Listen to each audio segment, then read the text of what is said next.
স্বয়ংসম্পূর্ণ এরকম একটা দেশ, সেই দেশে জননেত্রী শেখ হাসিনার পক্ষে সেটা সম্ভব হয়েছে।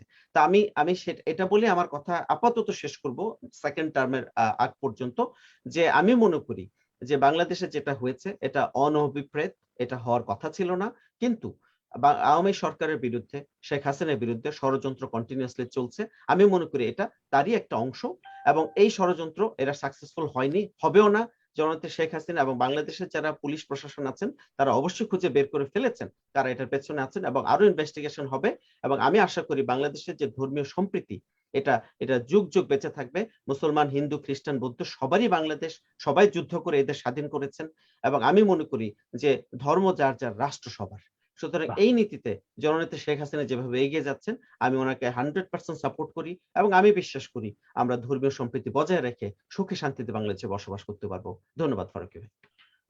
সুধী দর্শক শ্রোতা, অস্ট্রেলিয়ার মেলবোর্ন থেকে অধ্যাপক মোল্লা রাশিদুল হক চন্দন যে পয়েন্টটি তিনি আউট করলেন, সাম্প্রতিক কালের ঘটনাকে তিনি একটি আন্তর্জাতিক ষড়যন্ত্রের অংশ হিসেবে দেখছেন। আমরা এই পয়েন্টটাকেই প্রিন্সিপাল পয়েন্ট ধরে নিলাম। চলুন সামনে অগ্রসর হই। সুধী দর্শক শ্রোতা, আমরা এতক্ষণ ছিলাম অস্ট্রেলিয়ার মেলবোর্নে, সেখান থেকে আমরা একটু বাংলাদেশে আসবো, আজকে গুলশানে, বাংলাদেশের গুলশানে যাব। গুলশানে আমাদের সাথে সংযুক্ত রয়েছেন পারভেজ কামাল খান। তার নামের একটি বিশেষ ডেজিগনেশন দেওয়া হয়েছে। তিনি জাতির জনক বঙ্গবন্ধু শেখ মুজিবুর রহমান নামে বিশ্ব বরেণ্য একটি মসজিদ নির্মাণের প্রধান উদ্যোক্তা। ওকে, ফাইন। তো আমরা পারভেজ কামাল খানের কাছে যাব। পারভেজ কামাল খান, আপনি আপনার যে অডিওটি মিউট। হ্যাঁ, জনাব পারভেজ কামাল খান, আজকে আলোচ্য বিষয়ের উপরে আপনার আলোচনাটি আমরা আশা করছি।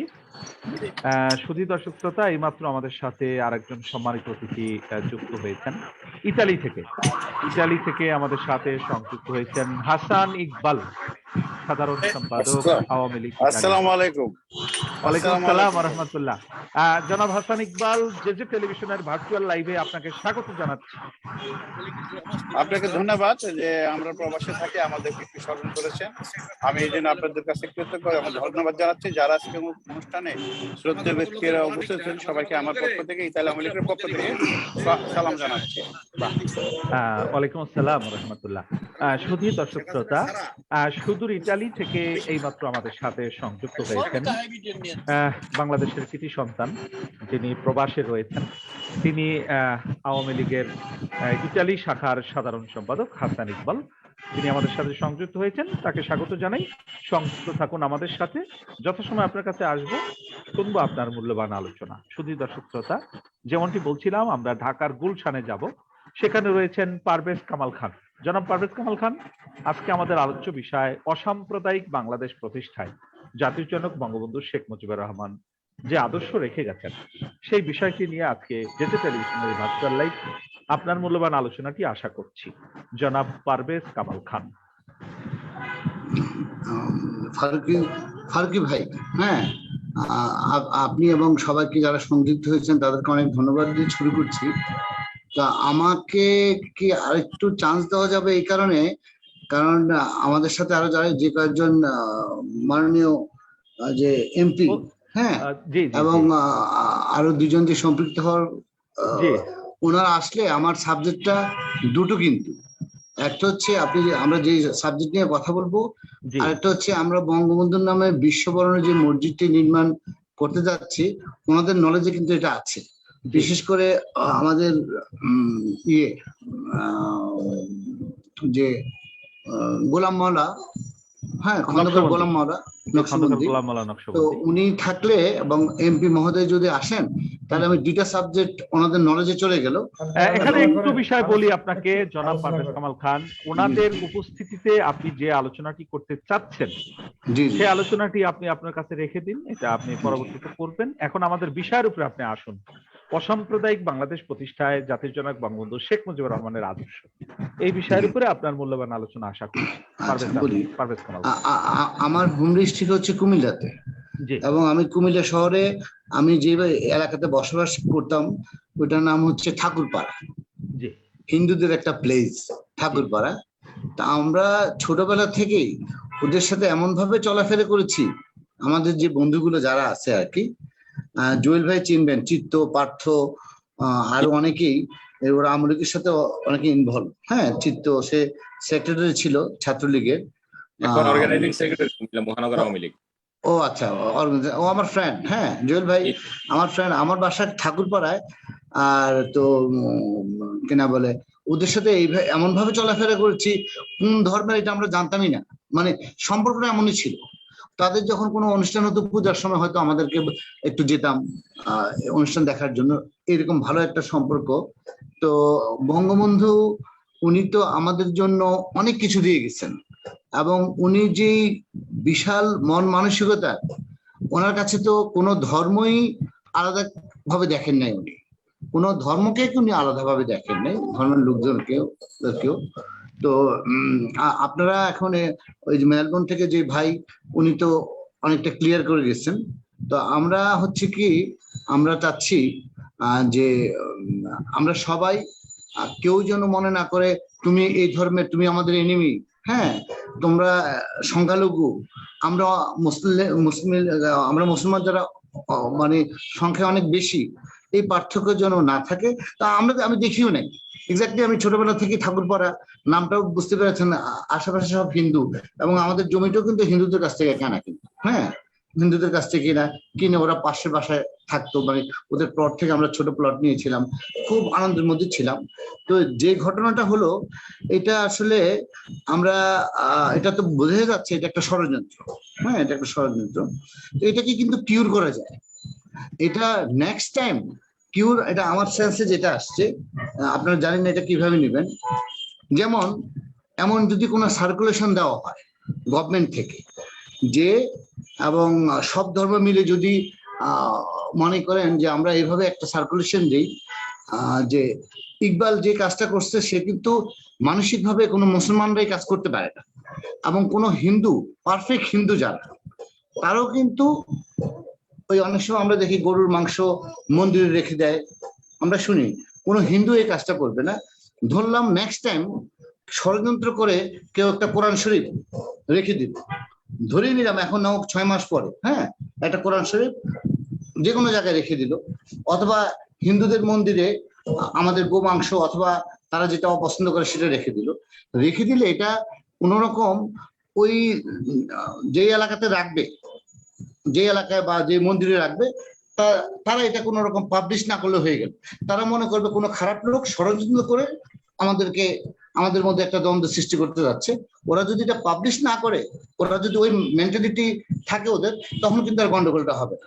সেম আমাদের একটা মসজিদও যদি এমন কিছু থাকে, হ্যাঁ মনে হিন্দুদের একটা মন্দির রেখে গেল, বা মন্দিরের ওদের যে ইয়েগুলো মূর্তিগুলো রেখে গেল, তো আমাদের কোনো যারাই দেখবে তারা এটা আর পাবলিশ না করলে হবে, আমরা ধরেই নেব কেউ এটা উদ্দেশ্য, মানে বাজে উদ্দেশ্য নিয়ে এই কাজটা করেছে, তখন কিন্তু এটা কেউ জানার জন্য হলো না, এই প্রবলেমটা হলো না। তো এটা আমার ব্রেনে আসছে, এটাকে আপনারা কিভাবে ব্যাখ্যা দিবেন বা কিভাবে নেবেন, আমি কি আপনাদেরকে একটু বুঝাতে পেরেছি? জি জি জি, বলুন। হ্যাঁ, সাবজেক্টটা এরকম, আমাদের মসজিদে হিন্দুদের এমন কিছু রাখলো, যারা দেখবে তারা এটা পাবলিশ করার দরকার নেই, ওরা বুঝে নিবে এটা ষড়যন্ত্র, সরিয়ে ফেললো, তখন কিন্তু কেউ পাবলিশ হলো না, জানা জেনেও আর হলো না। এক্সকিউজ মি,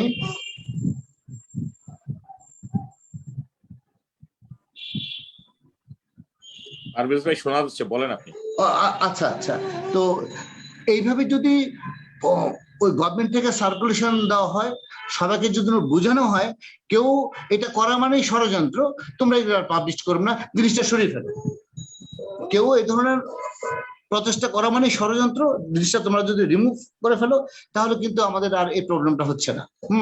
তো এইটা মানে আমার মনে আসছে, দেখেন এটা আপনারা কিভাবে নিবেন, আমার মানে প্রাইমারি স্টেজে বক্তব্য এটি অতটুকু। জি, জনাব পারভেজ কামাল খান, আপনাকে ধন্যবাদ। আপনি খুব সাদামাটা ভাবে আপনার অবস্থানটি পরিষ্কার করলেন। মূল বিষয়টা নিয়ে আর টাচ করলে ভালো হতো। আমরা সম্মানিত অতিথিবৃন্দ, আপনাদেরকে মূল বিষয়টা আমরা জানিয়ে দিয়ে থাকি।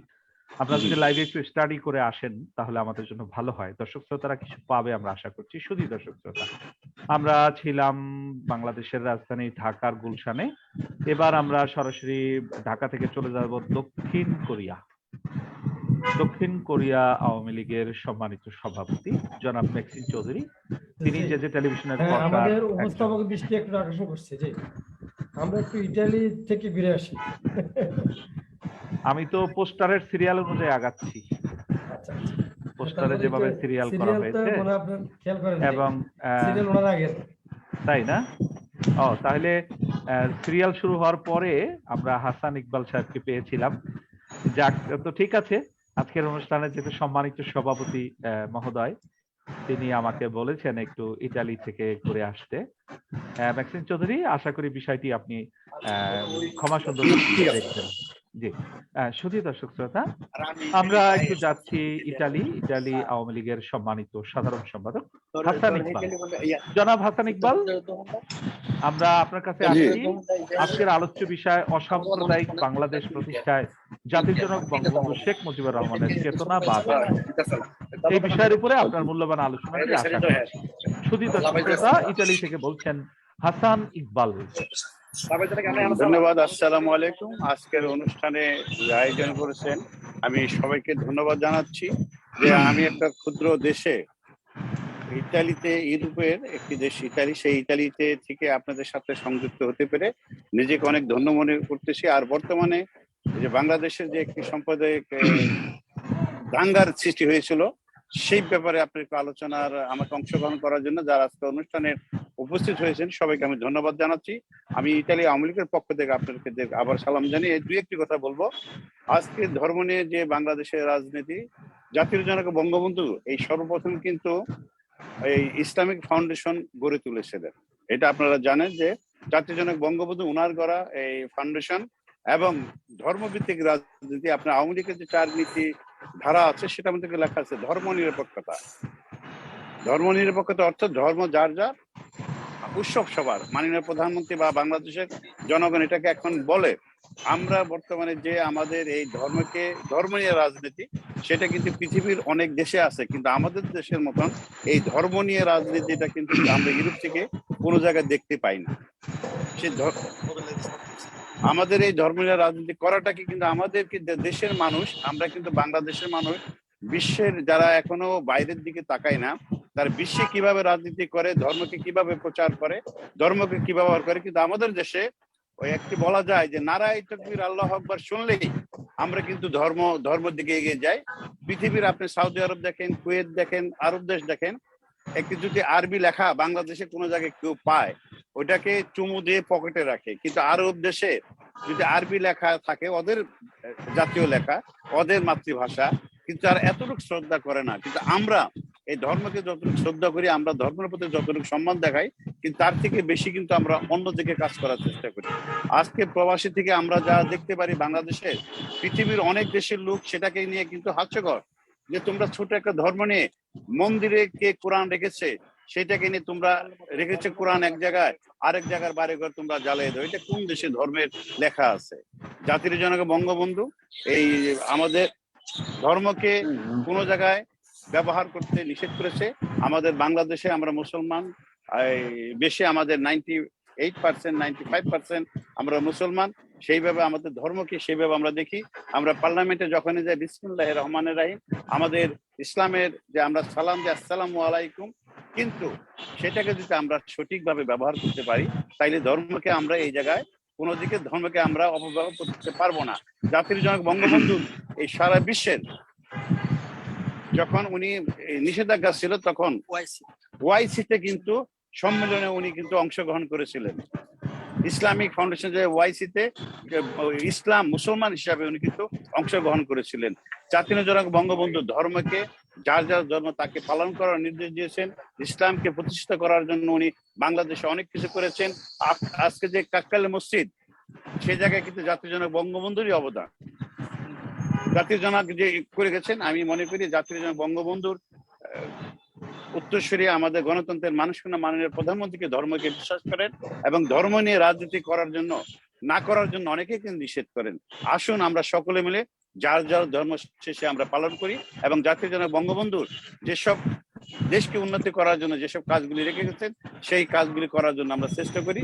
ধর্ম নিয়ে বাড়াবাড়ি না করে আমরা সকলে ঐক্যবদ্ধভাবে বাংলাদেশকে নিয়ে এগিয়ে যাই। এ হচ্ছে আজকে আমার প্রথম ধাপের বক্তব্য। বাহ, অসাধারণ হাসান ইকবাল। খুব সংক্ষেপে খুব মূল্যবান চুম্বক বিষয়টি আপনি তুলে নিয়ে আসছেন। সুধী দর্শক শ্রোতা, ইতালি থেকে আমাদের সাথে সংযুক্ত ছিলেন হাসান ইকবাল, এখনো সংযুক্ত আছেন। আপনারা শুনছিলেন তার মূল্যবান বক্তব্য। আমরা ইতালি থেকে আপনাদেরকে এখন নিয়ে যাব দক্ষিণ কোরিয়া। সেই দক্ষিণ কোরিয়া রয়েছেন জনাব ম্যাক্সিম চৌধুরী। ম্যাক্সিম চৌধুরীর কাছে আমরা যাব সুধী দর্শক শ্রোতা, এবং তার কাছ থেকে আমরা শুনবো জাতির জনক বঙ্গবন্ধু শেখ মুজিবুর রহমানের যে অসাম্প্রদায়িক চেতনা, সেই চেতনাটা থেকে বাঙালি জাতি কতটা দূরে সরে পড়েছে এবং আমরা কিভাবে সেই চেতনায় ফিরে যেতে পারি। মূল্যবান এই বিষয় নিয়ে আলোচনায় আসছেন দক্ষিণ কোরিয়া আওয়ামী লীগের সম্মানিত সভাপতি জনাব ম্যাক্সিম চৌধুরী। স্বাগত ম্যাক্সিম চৌধুরী। জি, আসসালামু আলাইকুম। শুরু করছি মহান আল্লাহ তাআলার নামে, যিনি আমাদেরকে সৃষ্টি করেছেন এবং এখনো পর্যন্ত এই বিশ্বের সেই বৈশ্বিক মহামারীতে আমাদেরকে সুস্থ এবং সবল রেখেছেন। আমি ধন্যবাদ জানাতে চাই আজকের সমস্ত আলোচক বন্ধুদের। অসাধারণ আলোচনা হয়েছে। আপনাদের এই বিজ্ঞ আলোচনা দেশের মানুষের, বাংলাদেশের মানুষের কল্যাণে আসুক, এটাই আমার প্রত্যাশা। দেখুন, আমি শ্রদ্ধা জানাচ্ছি সর্বকালের সর্বশ্রেষ্ঠ বাঙালি জাতির জনক বঙ্গবন্ধু শেখ মুজিবুর রহমান, যিনি আমাদেরকে একটি সোনার বাংলা গঠন করে দিয়ে গেছেন এবং তিনি কিছু শর্ত দিয়েছেন। দেখুন, আমরা বাংলাদেশ হচ্ছে অসাম্প্রদায়িক একটি দেশ, যেখানে হিন্দু, বৌদ্ধ, খ্রিস্টান, মুসলমানরা সবাই আজকে যুগ যুগ ধরে মিলে মিশে সুন্দরভাবে আমরা বসবাস করে আসছিলাম। এশিয়া মহাদেশের মধ্যে একটি বিরল দৃষ্টান্ত হতে পারে বাংলাদেশ, যে বাংলাদেশে আমরা একে অপরের কে সৌহার্দ্যপূর্ণ পরিবেশের মধ্যে আমরা বসবাস করছি। কিন্তু হঠাৎ কেন যে এই বাংলাদেশের উন্নয়নের, আজকে বাংলাদেশ যখন উন্নত বিশ্বের কাতারে চলে যাচ্ছে, বাংলাদেশ যখন এগিয়ে যাচ্ছে, তখন হয়তো মানুষের যারা বাংলাদেশের ভালো চায় না, যারা বাংলাদেশকে পিছিয়ে নিতে চায়, তাদের লোলুপ দৃষ্টি পড়েছে বাংলাদেশ থেকে। না হয় আমাদের এই ভাতৃত্ববোধের ভিতরে এরকম সংঘাত ছড়িয়ে দেওয়ার কোনো প্রয়োজন হয় না। দেখুন, আজকে সবাই এই ব্যাপারটা নিয়ে আমরা যতটুকু আলোচনা দেখছি এবং নিজেরা করছি, সবাই স্পষ্টভাবে একটা ধারণা, এটা হিন্দুরাও করতে পারে না, মুসলমানরাও করতে পারে না। তাহলে কারা করলো? যে আমাদের বিজ্ঞ আলোচক অধ্যাপক মোল্লা রাশিদুল ইসলাম অত্যন্ত দারুণভাবে বলেছেন। দেখুন, আজকে আমাদের দেশের ঘটনা পার্শ্ববর্তী দেশের সবচেয়ে বেশি আলোচনা কেন হচ্ছে, সেটা ওরা কি চায়। দেখুন, আজকে আমরা এক সময় বাংলাদেশের গণতন্ত্রের একটা ভূমি হিসেবে জানতাম, সেখানে আজকে কি দেখছি আমরা? সেই মৌলবাদীদের ধর্মভিত্তিক রাজনীতির পদাচরণ, যেটা আমরা বাংলাদেশে চাই না, তারা সেটা সেখানে প্রতিষ্ঠা করেছে। এখন ব্যাপার হচ্ছে, আজকে আমাদের দেশের, আমাদের এই যে সংখ্যালঘু ভাইদের কারা বিভিন্নভাবে ইন্ধন দিয়ে আমাদের ভ্রাতৃত্ববোধ নষ্ট করতে চায়, সেটা আমাদের বাংলাদেশিদেরকে এবং আমাদের সবাইকে সেটা মূল্যায়ন করতে হবে এবং সেটা আমাদেরকে বুঝতে হবে। দেখুন, আমরা সবাই 1971 সালে হিন্দু, বৌদ্ধ, খ্রিস্টান সবাই মিলে বাংলাদেশ স্বাধীন করেছি। সবার রক্ত দিয়ে তৈরি করা এই বাংলাদেশ। এই বাংলাদেশের প্রতি যাদের হৃদ্যতা আছে, যা কমিটেড আছে, যার দরদ আছে, সে কখনো বাংলাদেশের ক্ষতি চাইবে না। কিন্তু কারা ক্ষতি চায়? ওই যে রাজাকাররা, যারা বাংলাদেশকে চায় নাই কোনো সময়, বাংলাদেশের উন্নয়ন, যারা বাংলাদেশ প্রতিষ্ঠা করতে চায় নাই, ওই রাজাকাররা, এই বিভিন্ন ধরনের রাজাকার বাংলাদেশে প্রতিষ্ঠা হয়েছে। আমাদেরকে রাজাকার চিহ্নিত করতে হবে। সেটা হয় পাকিস্তান রাজাকার, হয় পার্শ্ববর্তী দেশের রাজাকার। এই সব রাজাকারদের চিহ্নিত করেই আমাদেরকে বাংলাদেশকে এগিয়ে নিয়ে যেতে হবে। দেখুন, সাম্প্রদায়িক সম্প্রীতি দেশ বাংলাদেশের একটা প্রিয় উদাহরণের দেশ। আমরা সেই জায়গা থেকে আজকে অনেক দূর আমরা এগিয়ে গিয়েছি। সম্প্রদায়, আমরা তো কেউ ধর্ম তো কারো ধর্ম তো বুঝতে হবে আগে সর্বপ্রথম। যারা ধর্মকে বুঝে, যারা ধর্মকে আমল করে, তারা কখনো অন্যের ধর্মের মধ্যে আঘাত করে না। আর যারা ধর্মকে বুঝে না, ধর্ম যাদের বিশ্বাস করে না, শুধু পালিত ধর্ম হিসেবে যারা নিজেদেরকে ব্যবহার করে, তারা এই ধর্মের এই ব্যাপারগুলো নিয়ে মানুষের ভিতরে বিভ্রান্ত ছড়াতে চায়, বিভ্রান্ত ছড়ে এখানে ফায়দা লুটতে চায়। আমাদের সবাইকে বাংলাদেশের প্রতি ভালোবাসা, আনুগত্য প্রকাশ করে আমরা চাইবো, আমরা এই সমস্ত ব্যাপারগুলোকে আমরা আমাদের মধ্যে যাতে সীমাবদ্ধ থাকে, এবং আমরা চাই না বাংলাদেশের সুনাম বহির্বিশ্বে নষ্ট হোক। কোনোভাবেই সেটা কাম্য নয়। দেখুন, আজকে বিভিন্ন দেশে বিদেশের মধ্যে আমাদের বিভিন্ন জায়গায় দেখি আমাদের সংখ্যালঘু ভাইয়েরা আছে, আমাদের সাথে তাদের সাথে খুব ভালো সম্পর্ক, ভালো ভ্রাতৃত্ববোধ। এখানেও আমরা একে অপরের মতো, এখানে আমরা কখনো মুসলিম সেটা বিবেচনা করি না কখনো। কিন্তু আমরা এত সুন্দর করে বসবাস করার পরেও কেন আমাদের দেশে এই ধরনের ব্যাপারগুলো তৈরি হচ্ছে, এটা আমাদের জন্য খুবই আমরা চাইবো আমাদের দেশের দক্ষ প্রশাসন সবসময় এটার একটা সুন্দর সুরাহা করবেন এবং বাংলাদেশ থেকে সাম্প্রদায়িক সম্প্রীতি যে সুন্দর একটা পরিবেশ তৈরি হয়ে আছে সেটাকে কন্টিনিউ করবেন, এটা আমরা চাই। আমরা আমাদের সংখ্যালঘু ভাইদের উদ্দেশ্যে বলবো, দেখুন আমাদের ভিতরে যে ভ্রাতৃত্ববোধ আছে সেটা আমাদের সবাইকে মিলেই করতে হবে। সুতরাং আসুন আমরা একে অপরের যেই ধর্মীয় রীতিনীতি আছে সেটা যার যার মতো করে শেষে পালন করবো, সবার উপরে আমাদের বাংলাদেশের ভ্রাতৃত্ববোধ রেখেই আমরা সেভাবে চলবো, এটাই হচ্ছে আমাদের প্রত্যাশা। আজকে আরো আলোচনা করবেন, আমি পর্যায়ে এখানেই শেষ করছি, আর পরবর্তীতে আরো আলোচনা করার সুযোগ। জনাব ম্যাক্সিম চৌধুরী, আপনি দক্ষিণ কোরিয়া থেকে বলছেন। সুধী দর্শক শ্রোতা, দক্ষিণ কোরিয়া আওয়ামী লীগের সম্মানিত সভাপতি জনাব ম্যাক্সিম চৌধুরী তার সূচনা বক্তব্যটি স্পষ্ট করলেন। সুধী দর্শক শ্রোতা, বাংলাদেশ এবং প্রবাস পৃথিবীর যেখান থেকে এই মুহূর্তে যে টেলিভিশনের ভার্চুয়াল লাইভটি দেখছেন, আজকেই প্রথম আমাদের যে টেলিভিশনের ভার্চুয়াল লাইভটি একদিকে ফেসবুকে সম্প্রচার হচ্ছে, অন্যদিকে ইউটিউবে সম্প্রচার হচ্ছে, অন্যদিকে যে টেলিভিশনের সরাসরি টেলিভিশনে আমরা আমাদের যে আইপি চ্যানেল, সেই চ্যানেলে আমাদের এই লাইভটি সম্প্রচার হচ্ছে। তো আমরা অত্যন্ত খুশি, আমাদের 3টি ধারায় লাইভটি সম্প্রচার হচ্ছে। শুধু দর্শক শ্রোতা, আপনাদেরকে একটি কথা জানিয়ে রাখতে চাই, জাতির জনক বঙ্গবন্ধু শেখ মুজিবুর রহমান তার অসমাপ্ত আত্মজীবনীতে সমাজতন্ত্র ও সাম্প্রদায়িকতা সম্পর্কে নিজের অবস্থান একাধিক স্থানে তিনি স্পষ্ট করেছেন। তিনি বলেছেন, আওয়ামী লীগ ও তার কর্মীরা যে কোনো ধরনের সাম্প্রদায়িকতাকে ঘৃণা করে। আওয়ামী লীগের মধ্যে অনেক নেতা কর্মীও আছে যারা সমাজতন্ত্রে বিশ্বাস করে এবং তারা জানে সমাজতন্ত্রের পথই একমাত্র জনগণের মুক্তির পথ। গণতন্ত্রবাদের মাধ্যমে জনগণকে শোষণ করা চলে। যারা সমাজতন্ত্রকে বিশ্বাস করে তারা কোনোদিন কোনো রকমের সাম্প্রদায়িকতায় বিশ্বাস করতে পারে না। তাদের কাছে মুসলমান, হিন্দু, বাঙালি, অবাঙালি সকলেই সমান। ৭২-এর সংবিধানে রাষ্ট্রের 4 মূলনীতি হিসাবে গ্রহণ করা হয়: জাতীয়তাবাদ, সমাজতন্ত্র, গণতন্ত্র ও ধর্ম নিরপেক্ষতা। সুধী দর্শক শ্রোতা, জাতির জনক বঙ্গবন্ধু শেখ মুজিবুর রহমান এর সেই আদর্শ ধারণ করেই বাংলাদেশ তার অবস্থানের দিকে, তার সোনালী ভবিষ্যতের দিকে বাংলাদেশ এগিয়ে যাচ্ছে। সুধী দর্শক শ্রোতা, আপনারা রয়েছেন যে টেলিভিশনের ভার্চুয়াল লাইভ। এই পর্যায়ে আলোচনায় যুক্ত হচ্ছেন আমাদের সাথে আজকে যে টেলিভিশনের এই ভার্চুয়াল লাইভে জনাব মোহাম্মদ তারিকুর রহমান জুয়েল। তারিকুর রহমান জুয়েল সভাপতি আমরা মুক্তিযোদ্ধার সন্তান এবং কুমিল্লা জেলার সাধারণ সম্পাদক, কুমিল্লা আদর্শ সদর আওয়ামী লীগ, ভাইস চেয়ারম্যান কুমিল্লা সদর উপজেলা। সুধী দর্শক শ্রোতা, স্বাগত জানাই আলোচনায় তারিকুর রহমান জুয়েলকে। ধন্যবাদ মহিউদ্দিন খান ফারুকী। অত্যন্ত সুন্দর, মনোরম এবং হৃদয় দিয়ে অনুষ্ঠান আজকের সভার সম্মানিত যে কর্ণধার জনাব কিবরিয়া উপস্থিত আছেন, বিজ্ঞ আলোচক বৃন্দ, দেশ বিদেশ যারা আমাদের মাঝে হয়েছে। আমাদের আজকের বিষয় অসাম্প্রদায়িক বাংলাদেশ প্রতিষ্ঠায় বঙ্গবন্ধুর ভূমিকা বা আদর্শ।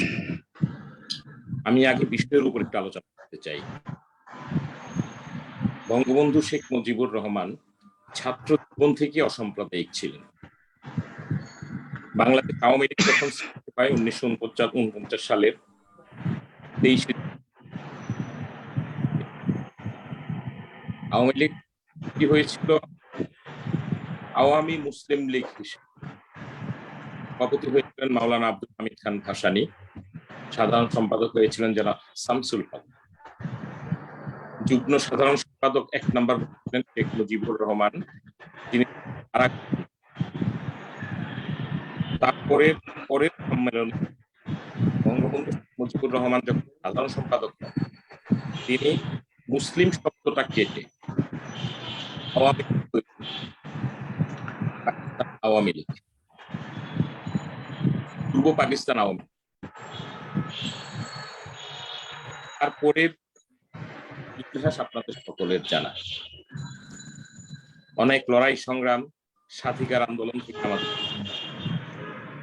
মুক্তিযুদ্ধে 30 শহীদ এবং 2 লক্ষ মা বোনের ইজ্জত বিনিময়ে আমরা একটি স্বাধীনতম বাংলাদেশ, যে বাংলাদেশের পরে জাতির জনক বঙ্গবন্ধু শেখ মুজিবুর রহমান একটি সংবিধান উপহার দিয়েছিলেন। সংবিধান, যে সংবিধানের মূল 4টি মন্ত্র ছিল: গণতন্ত্র, সমাজতন্ত্র, ধর্মনিরপেক্ষতা। এই নিয়ে বাংলাদেশের এই নিয়ে কিন্তু বাংলাদেশের পদচারণা শুরু হয়েছে। বঙ্গবন্ধু শেখ মুজিবুর রহমান একজন আলোচক বলেছেন, যিনি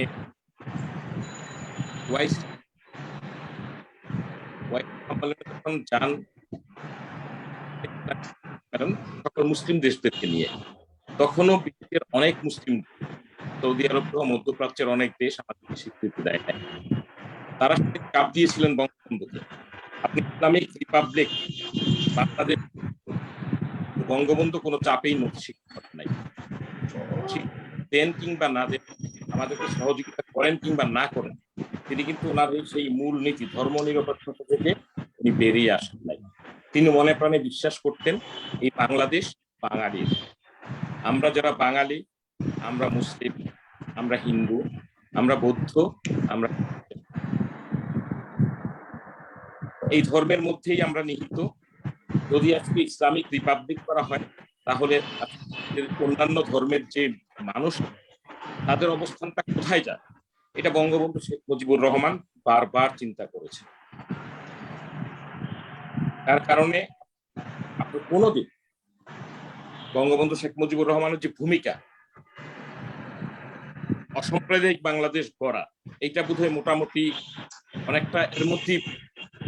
তারপরে আপনারা অসমত আছে বঙ্গবন্ধু কারাগারের রোজ নামটা আছে, এই বইগুলো যদি আমরা পাঠ করি, আমরা আরো অনেক কিছু দেখতে পাই। আজকে 1991 সালে আমার মনে আছে, then I was student of Comilla Victoria college, honours first year or second year. স্বৈরাচার এরশাদ বিরোধী আন্দোলনের পরে যখন এরশাদের পতন হলো 90-এর 6 ডিসেম্বর, 91 সালে ভারতের অযোধ্যায় তৎকালীন এল.কে. আদবানি বিজেপির নেতা ছিলেন।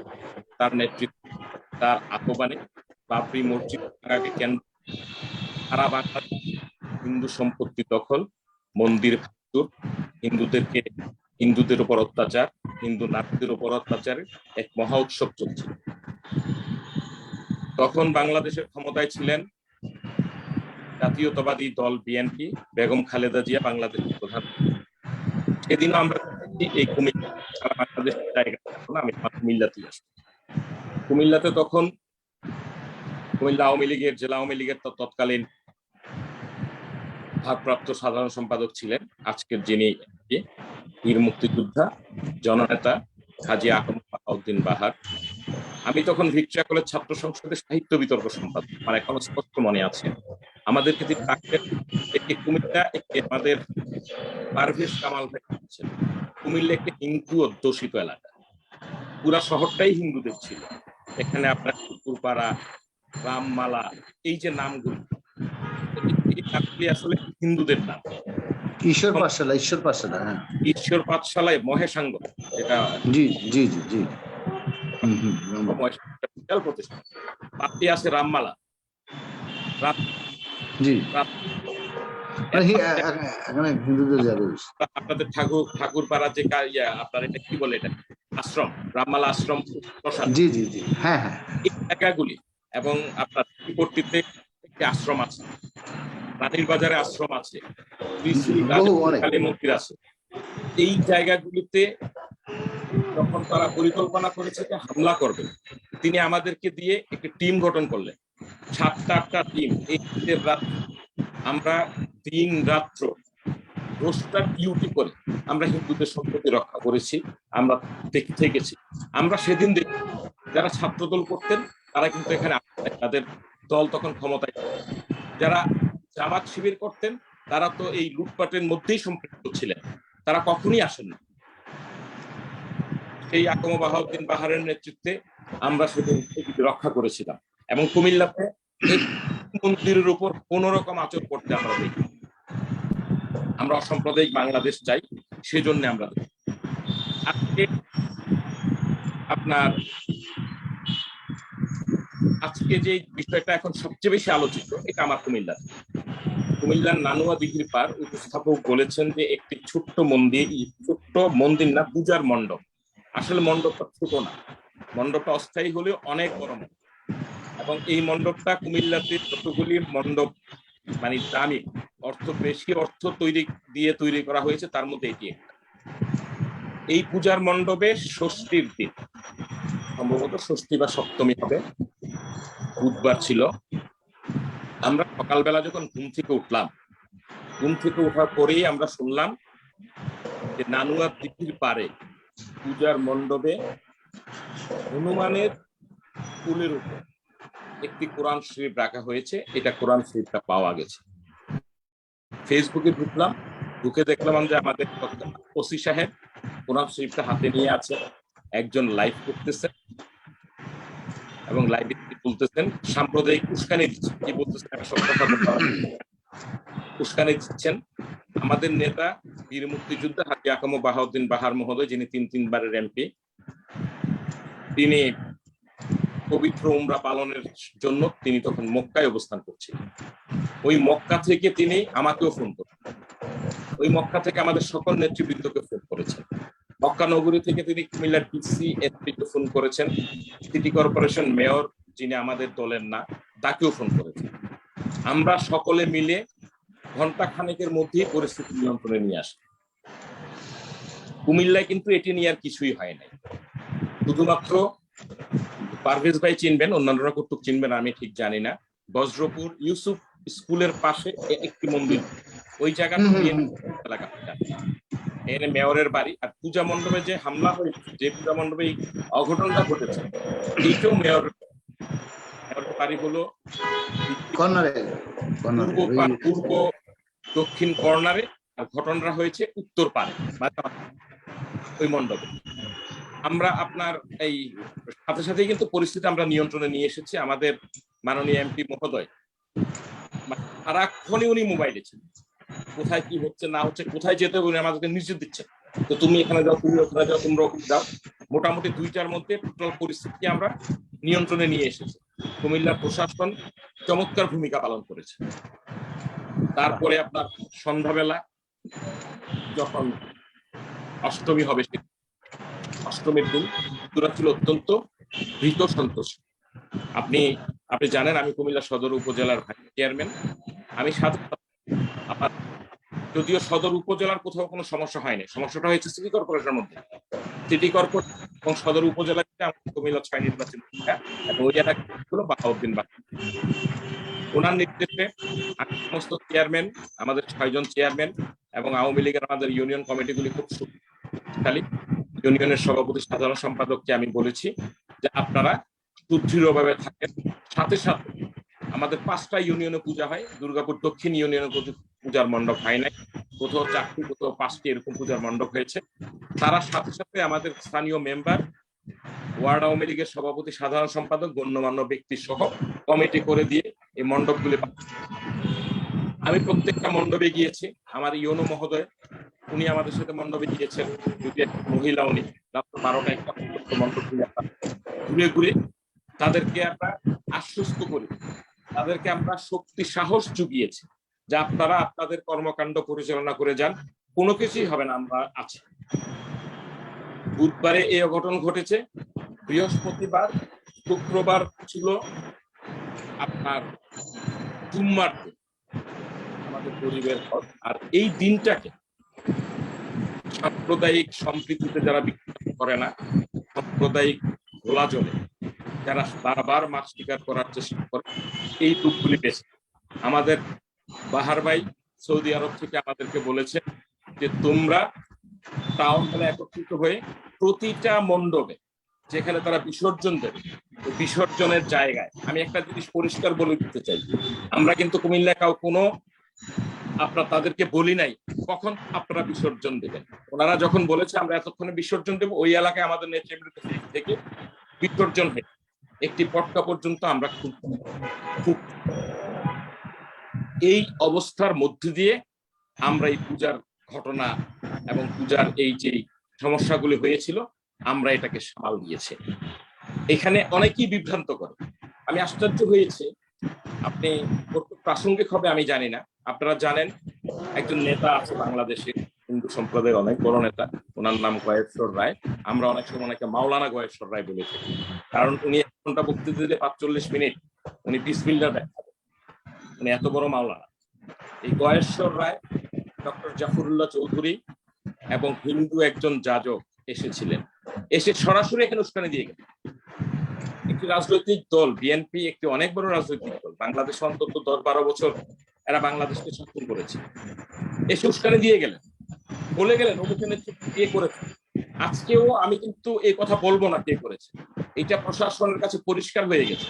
যেহেতু ইকবাল ধরা পড়েছে, ইকবালকে কেউ মানসিক ভারসাম্যহীন বলেন, এই বিষয়টা সঠিক নয়। ইকবাল মানসিক ভারসাম্যহীন নয়, তবে ইকবাল নেশাসক্ত, নেশাগ্রস্ত একজন যুবক, সমাজের ক্ষতিকারক, নারী নির্যাতন থেকে শুরু করে বিভিন্ন রকম অপকর্মের মামলা আছে। ধরা পড়ার পর সে বোঝা গেছে, সে ধরা পড়ার যখন সে আইডেন্টিফাইড হয়েছে মোবাইল কি বলে এই সিসিটিভি ক্যামেরায়। তারিকুর রহমান জুয়েল সাহেব, আপনার আলোচনাটি আসলে খুবই ধারাবাহিক ভাবে আপনি আলোচনাটি করে যাচ্ছেন। আমাদের যেহেতু সময়ের একটা ব্যাপার আছে, প্লিজ আপনি যদি একটু আলোচনাটা গুছায় একটু সংক্ষেপে নিয়ে আসেন ভালো হয়। তারিকুর রহমান জুয়েল। ধন্যবাদ। হ্যাঁ, খুব সেনসিটিভ বিষয়টি, সেনসিটিভ। আমি অনেক নিউজে আপনার দেখেছি, অনেক টকশোতে দেখেছি, 71-এর টেলিভিশন টক আমি আমাদের আওয়ামী লীগের কিছু নেতা কর্মীও টক শোতে এসে সত্য গোপন করার চেষ্টা আড়াল করেছে। আমি যে কথাগুলি বলতেছি আপনারা প্রয়োজনে এনএসআই, ডিজিএফআই সহ সরকারের বিভিন্ন সংস্থাগুলি আছে, গোয়েন্দা সংস্থাগুলি আছে, এনজিও গুলি আছে যারা কাজ করে, তাদের থেকে জানবো। সেটা পরিষ্কার হওয়া দরকার দেশবাসীর মাধ্যমে। আমি যেহেতু সুযোগ পেয়েছি এই জন্য একটু পরিষ্কার করতে চাচ্ছি, একটু হয়তো সময় আমি বেশি নিচ্ছি। তো ইকবাল নেশাসক্ত, ইকবালের মাকে আপনার বুঝিয়ে বোঝানো হয়েছে সে পাগল, আসলে সে মানসিক ভারসাম্যহীন নয়। এবং যেই ছেলেটা লাইভ করেছে সেও একজন ক্রিমিনাল এবং বিএনপির একটি অঙ্গ সংগঠনের সক্রিয় কর্মী। এরা কোরআন শরীফটা রেখেছে রাতের বেলা, ধরেন রাত্র 12টা থেকে 4টার মধ্যে বা 2টা থেকে 4টার মধ্যে, এবং ওই দিন ছিল, ওই রাত্রটা ছিল খুব বর্ষণমুখর রাত্র। রাত্রেবেলা প্রচন্ড বৃষ্টি হয়েছে, ঝাড়া বজ্রপাত হয়েছে, ঝড় হয়েছে। ওই ঝড়ের রাতে মানুষ খুব বেশি ছিলেন না, পূজার মণ্ডপগুলিও খালি হয়ে গেছে। ওই সুযোগটা তারা বেছে নিয়েছেন এবং ওরা লাইভ করে, ওসি সাহেবের উপস্থিতিতে কিন্তু লাইভটা করেছে, লাইভ করে ছড়িয়ে দিয়ে একটি সাম্প্রদায়িক দাঙ্গা সৃষ্টি করার চেষ্টা করেছে। আমি আমার বক্তব্য এর পরের পর্যায়ে বাকিগুলি আমি বলবো, আমার আরো অনেক কথা আছে যেগুলি আপনাদের পরিষ্কার হওয়া দরকার। তা আমি বক্তব্য আর দীর্ঘায়িত করব না, নিশ্চয়ই পরের আলোচক যোগ্যগণ আছেন, আমি পরবর্তী পর্যায়ে বাকি বিষয়গুলি আমি বলবো। তবে একটা বিষয় আমি বারবার বলি, এখনো বলি, আমাদের এমপি আকম বাহাউদ্দিন বাহার মহোদয়ের ঐকান্তিক প্রচেষ্টায় এবং ওনার দিক নির্দেশনায়, ওনার চিন্তা চেতনায় আমরা মক্কা নগরী বসে উনি আমাদেরকে দিক নির্দেশনা দিয়েছেন কিভাবে আমরা যাব, এবং উনি যে দিক নির্দেশনা দিয়েছেন ওইভাবে গিয়ে আমরা সঠিক পথ পেয়েছি, ওনার জন্য আমরা করতে সক্ষম হয়েছে। ধন্যবাদ। আমি পরে আবার পরবর্তী পর্যায়ে আবার ধন্যবাদ। অসংখ্য ধন্যবাদ। সুধী দর্শক শ্রোতা, ঘটনার যে খুব কাছে থেকে ঘটনাটি যিনি দেখেছেন এবং একজন জনগণের অভিভাবক হিসেবে যিনি ঘটনাটি যারা হ্যান্ডেলিং করেছেন তাদের অন্যতম মোহাম্মদ তারিকুর রহমান জুয়েল বাস্তব অভিজ্ঞতা যে টেলিভিশনের পর্দায় তুলে ধরলেন। সুধী দর্শক শ্রোতা, আমরা একটু দুঃখ প্রকাশ করছি, আজকে আমাদের যে টেলিভিশনের ভার্চুয়াল আলোচনায় আমাদের যুক্ত হবার কথা ছিল আলহাজ কাজীমুদ্দিন আহমেদ ধনু এমপি, মাননীয় ঢুকবে এখন সংসদ ঢুকবে সদস্য। কথা বলছে এখন ঢুকবে। তিনি তারও এলাকায় ইন্টারনেট সংযোগটি সমস্যা থাকার কারণে তিনি দীর্ঘ সময় হয়ে গেল ঢুকতে পারছেন না। তো যদি এখন ঢুকতে পারেন ওয়েলকাম। আর হচ্ছে খন্দকার গোলাম মাওলা নকশবন্দি, যিনি বাংলাদেশ আওয়ামী লীগের ধর্ম বিষয়ক কেন্দ্রীয় উপকমিটির সম্মানিত চেয়ারম্যান। খন্দকার গোলাম মাওলা নকশবন্দি উনি ঢাকার বাইরে থাকার কারণে আমাদের সাথে সংযুক্ত হতে পারছেন না। আমাদের সাথে সংযুক্ত হতে পারছেন না শামসুন নাহার ভূঁইয়া এমপি, জাতীয় সংসদের মাননীয় সংসদ সদস্য। তিনজন সম্মানিত অতিথির অনুপস্থিতিতেই আমাদের লাইভটি আমরা শেষ করছি। সুধী দর্শক শ্রোতা, আমরা একটু এ পর্যায়ে একটু যাব। আমাদের সাথে সংযুক্ত রয়েছেন অধ্যাপক মোল্লা রাশিদুল হক চন্দন। রাশিদুল হক চন্দন খুব চমৎকার শুরু করেছিলেন। আমরা সেই অস্ট্রেলিয়ার মেলবর্নে যাব, যিনি অস্ট্রেলিয়ার মেলবর্ন আওয়ামী লীগের সম্মানিত সাধারণ সম্পাদক এবং বঙ্গবন্ধু ফাউন্ডেশনের সম্মানিত সভাপতি অধ্যাপক মোল্লা রাশিদুল হক চন্দন। আমরা আজকের লাইভে প্রত্যেক অতিথির কাছে 2 বার করে যেয়ে থাকি, আপনার কাছেও দ্বিতীয়বার আসছি। তো আপনার অসমাপ্ত আলোচনাটি আমাদের আলোচ্য বিষয়কে সামনে রেখে বরাবরের মতোই আপনি সুন্দরভাবে ফিনিশিং দিবেন আশা করছি। শুধু দর্শক শ্রোতা, অস্ট্রেলিয়ার মেলবর্ন থেকে অধ্যাপক মোল্লা রাশিদুল হক চন্দন। ধন্যবাদ আমাকে দ্বিতীয়বার সুযোগ দেওয়ার জন্য। তো যে এবার আমি যে কথাটা আসলে তুলে ধরতে চাই, যে যেটা তারিকুর রহমান জুয়েল ভাই বললেন, যে আমরা এটা যেটা অলরেডি এটা নিয়ে সংবাদপত্রে লেখালেখি হয়েছে, যে যদিও যেটা তারিক ভাইয়ের কাছ থেকে আজকে আমি শুনলাম যে যে ইকবাল বা তার সাথে যারা সঙ্গীর সাথে ছিল, এটা 100% প্রমাণিত যে এটা প্ল্যান, বাট এটা বিএনপি জামাতের প্ল্যান বা কিভাবে এটা হয়েছে এটা হয়তো এখনো আমরা জানিনি। এটা তদন্ত সাপেক্ষে এটা হয়তো বের হবে ভবিষ্যতে। কিন্তু আমার যেটা আক্ষেপ, যে যারাই এটা ঘটিয়েছে, যে প্ল্যান করে ঘটিয়েছে, আমরা জানি যে এটা যদি বিএনপি জামাত ঘটিয়ে থাকে সরকার পতনের জন্য, বাংলাদেশের সাধারণ জনসাধারণের যে ধর্মীয় চেতনা বা ধর্মের প্রতি যে ভালোবাসা, অনেক সময় এটাকে ধর্মান্ধতাও বলে, যে অন্ধভাবে ধর্মকে ভালোবেসে যে চিলে কান নিয়ে গেছে শুনে চিলের পেছনে দৌড়ানো, এটা আসলে কোনো মানে লেখাপড়া জানা মুসলমানের এটা আসলে ক্যারেক্টারিস্টিক না। তো এখন কুমিল্লাতে মূর্তির কোলে কোরআন শরীফ পাওয়া গেছে, এটা লাইভ ভিডিও হয়েছে, এটা শুনে লাভ দিয়ে গিয়ে যে পূজা মণ্ডপ ভাঙতে হবে, লাভ দিয়ে গিয়ে যে পুরোহিতদের মানে পিটাইতে হবে, তাদেরকে মেরে ফেলতে হবে, এটা ইসলামের কোথায় লেখা আছে আমি জানি না। তো এখন মূল ব্যাপার হচ্ছে যে আমার যেটা মানে আমরা যে আপনি যে প্রথমে যে কথাটা বললেন বঙ্গবন্ধুর যে আদর্শ, তো আমরা অনেকেই বঙ্গবন্ধুর আদর্শ নিয়ে অনেক চিল্লাপাল্লা করি, বাট আমরা আসলে ঠিক জানি না বঙ্গবন্ধুর আদর্শটা কি। এখন যারা বঙ্গবন্ধুর সাথে রাজনীতি করেছেন, যেমন আমার বাবা নিজে বঙ্গবন্ধুর সাথে রাজনীতি করেছেন, তো আমার বাবা 1963-তে ডাকসু ইলেকশন করেছিলেন, ঢাকা থেকে বাংলাদেশ ছাত্রলীগের কেন্দ্রীয় কমিটিতে ছিলেন এবং পরবর্তীতে বাংলাদেশ আওয়ামী লীগের জাতীয় কমিটি এবং চাঁদপুর জেলা আওয়ামী লীগের সভাপতি ছিলেন। তো মূল কথা হচ্ছে যে ওনারা যে আদর্শ নিয়ে রাজনীতি করেছেন, ওনারা চেয়েছিলেন একটা অসাম্প্রদায়িক বাংলাদেশ উপহার দিতে। আপনি হয়তো জানেন যে 1901 সালে বাংলাদেশে 33% হিন্দু ছিল, যেটা ক্রমান্বয়ে কমতে কমতে আপনার 1947-এর পরে 1951 সালে যে সেন্সাস হয় তাতে দেখা গেছে 22%, এবং 1971 সালে বাংলাদেশ হিন্দুদের সংখ্যা ছিল 20%। তো সেখান থেকে নামতে নামতে কিন্তু বর্তমানে বাংলাদেশ হিন্দুদের সংখ্যা 8.4%। তো যেটা বোঝা যাচ্ছে যে যে কোনো কারণেই হোক বাংলাদেশ হিন্দু সম্প্রদায়কে, যেটা একটু আগে জুয়েল ভাই বললেন যে 1991 সালে যখন বিএনপি ক্ষমতায় ছিল তখন যে রায়ট হয়, সে রায়টের একটা ব্যাপক ইম্প্যাক্ট হিন্দুদের জীবনে পড়ে। তাদের মধ্যে অনেকেই কিন্তু দেশ ছেড়ে ভারতে তারা আশ্রয় নিয়েছেন। তো বঙ্গবন্ধুর যে অসাম্প্রদায়িকতার যে একটা নিদর্শন ছিল, উনি চেয়েছিলেন যে আপনারা জানেন যে যে গণতন্ত্র, ধর্মনিরপেক্ষতা, সমাজতন্ত্র এবং জাতীয়তাবাদ, এই যে 4টি মূলনীতির উপর বাংলাদেশকে উনি প্রতিষ্ঠা করেছিলেন, সেটার একটা মানে খুব ভালো উদ্দেশ্য ছিল না। সেই উদ্দেশ্যটা আসলে পূরণ হয়নি। মানুষজন এখনো 1972 সালে সংবিধান নিয়ে মানুষজন এখনো আলোচনা সমালোচনা করে। তো মূল কথাটা হচ্ছে যে বঙ্গবন্ধুর যে অসাম্প্রদায়িক বাংলাদেশের যে স্বপ্ন, সেটা কিন্তু জননেত্রী শেখ হাসিনা উনি পূরণ করার চেষ্টা করছেন। এখন সেটাকে বাধাগ্রস্ত করার জন্য আমরা জানি 2014 সালে হেফাজতে ইসলাম যখন নাস্তিকদের বিরুদ্ধে একটা আন্দোলন গড়ে তুলেছিল, সেটাতেও কিন্তু আওয়ামী লীগের বহু লোকের সমর্থন ছিল। কিন্তু সেটাকে যখন সরকার পতনের আন্দোলনের দিকে ধাবিত করা হলো, তখনই কিন্তু ব্যাপারটা অন্য একটা জিনিসের টার্ন নিল। তো প্রতিবারই আমরা দেখেছি, যখনই কোনো ধর্মীয় একটা বিষয় সামনে চলে আসে, তখনই হইতেছে বিএনপি জামায়াতের লোকজন সেটাকে আওয়ামী লীগের বিরুদ্ধে, সরকারের বিরুদ্ধে এবং সরকারকে কিভাবে টেনে নামানো যায় তার বিরুদ্ধে একটা ষড়যন্ত্র আকারে কিন্তু তারা শেপ দেওয়ার চেষ্টা করে। এবং সেটার উপর ভিত্তি করে কখনো পাকিস্তান এবং কখনো ইন্ডিয়া বাংলাদেশের সাথে ষড়যন্ত্রে লিপ্ত হয়ে যায়। তো মূল কথা হচ্ছে যে ষড়যন্ত্রটা শুরু হয় লোকালি, কিন্তু এটার কিন্তু একটা ইম্প্যাক্ট আন্তর্জাতিক ভাবে পরবর্তীতে আমরা দেখতে পাই। তো তো যাই হোক, এখন সবকিছু মিলিয়ে আমার যেটা বক্তব্য সেটা হচ্ছে যে এই একটু আগে যেটা বলা হলো যে পারভেজ ভাই একটা প্রস্তাবনা দিয়েছিলেন যে হ্যাঁ আমরা দেখে আমরা গোপন করব। আসলে গোপন করার কোনো সুযোগ নাই, কারণ ঘাপটি মেরে একটা লোক উপস্থিত ছিল যে দেখেছে দুজন হিন্দু মহিলা এসছে এবং তাদেরকে বলেছে যদি এটা কোরআন শরীফ টাচ করেন আপনাদের হাত কেটে ফেলা হবে। তাহলে এটা লুকানোর কিন্তু সুযোগ নেই। যারা ষড়যন্ত্র করে তারা বুঝে শুনে সেভাবেই কিন্তু স্কোপটা তৈরি করে। তো সুতরাং লুকানোর কোনো স্কোপই কিন্তু এখানে নাই। তাদেরকে বলা হয়েছে আপনার কোরআন শরীফ টাচ করলে হাত কেটে ফেলবো। সাথে সাথে ওসি সাহেবকে ফোন করা হলো, ওসি সাহেব আসলো, ওসি সাহেব এসে কোরআন শরীফটা হাতে নিল, ভিডিও শুরু হয়ে গেল। তো বোঝা যাচ্ছে কমপ্লিটলি প্রি প্ল্যান্ড একটা কাজ। এসব প্রি প্ল্যান্ড কাজে আসলে লুকানোর বা আমরা যে কেউ মুসলমানদের আর এই যে একটু আগে বললেন যে মুসলমানরা হিন্দুদের মানে মন্দিরে গিয়ে গরুর গোশত রেখে আসবে, রেখে আসলে সেটা নিয়ে একটা হয়তো উন্মাদনা তৈরি হবে, কিন্তু যেহেতু তারা মাইনরিটি বাংলাদেশে, সেক্ষেত্রে কতটা এটার ইম্প্যাক্ট বা আক্রমণ হবে আই ডোন্ট নো। কিন্তু এই কোরআন শরীফ রেখে আসা মন্দিরে সেই ঘটনা কিন্তু আবারও ঘটতে পারে।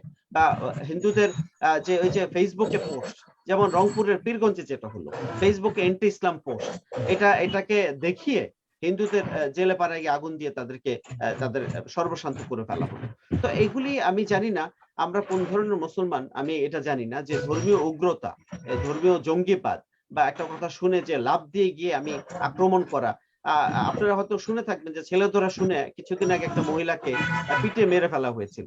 তো এই যে আমাদের বাংলাদেশিদের মধ্যে এক ধরনের উগ্রতা যে কাজ করে, আমরা চিন্তা না করে হুট করে নেমে পড়ি এবং মানে মার পিট, দাঙ্গা, আগুন লাগানো, ফাসাদ, পুড়িয়ে দেওয়া, এগুলাতে আমরা যে অন্যের ইশারায় যে কাজ করি, আমরা যে চিন্তা করে কাজ করি না।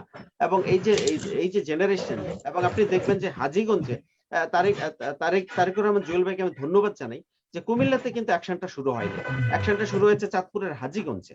এবং চাঁদপুরের হাজীগঞ্জে দেখেন যারা মারা গেছে, আপনি যদি তাদের বয়সের দিকে তাকান, খুব কম বয়স, 20-25, 20 বিটুইন 20-25, এদের মধ্যে কারোই কিন্তু ওরকম ভাবে রিলিজিয়াস আইডেন্টিটি নাই। এটা কেউ কিন্তু ওরকম ভাবে ধার্মিক বা লেবাস তাদের মধ্যে নাই, মাথায় টুপি নাই, দাড়ি নাই, বা এরকম পাজামা পাঞ্জাবি পরিহিত না, নর্মাল মানুষ। তাদেরকে ডেকে নিয়ে আসা হয়েছে, মসজিদে অ্যানাউন্স করে যে হ্যাঁ ইসলামের উপরে হামলা হয়েছে, মসজিদে হামলা হয়েছে, মুসলমান মেরে ফেলা হচ্ছে, এরকম প্রোপাগান্ডা ছড়িয়ে তাদেরকে নিয়ে হয়েছে। সাধারণ মানুষের যে ধর্মের প্রতি ভালোবাসা, সেটাকে কিন্তু এখানে মিসইউজ করা হয়েছে। তা আমি মনে করি যে জননেত্রী শেখ হাসিনার সরকার একটা দৃষ্টান্তমূলক শাস্তির ব্যবস্থা করবেন যারা এটার সাথে জড়িত, এবং এই দৃষ্টান্তমূলক শাস্তির কারণে ভবিষ্যতে আর এই ধরনের ঘটনা হয়তো ঘটবে না, এবং ভবিষ্যতে এই ধরনের যে যারা ষড়যন্ত্র করছে তাদেরকে ষড়যন্ত্র করতে দেয়া হবে না। আর আর আর ভবিষ্যতে এরকম যে কোরআন শরীফ রেখে আসলে আর শুনেই যে আক্রমণ করা শুরু করে দেব, আমি মনে করি বাংলাদেশের মানুষের প্রতি আমার একটা অনুরোধ থাকবে যে আমরা যাতে এই ধরনের যে উগ্রতা সেটা থেকে যাতে আমরা সরে আসি।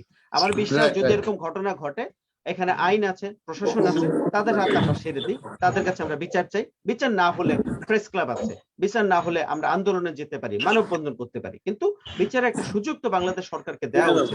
আমি সেটাই আমার অনুরোধ থাকবে, সেটাই আমার অনুরোধ থাকবে বাংলাদেশের মানুষের প্রতি। ধন্যবাদ। একটু দেরিতে হলেও ময়মনসিংহ 11 আসনের এমপি আমাদের সাথে সংযুক্ত, আপনাকে স্বাগত। যে মাননীয়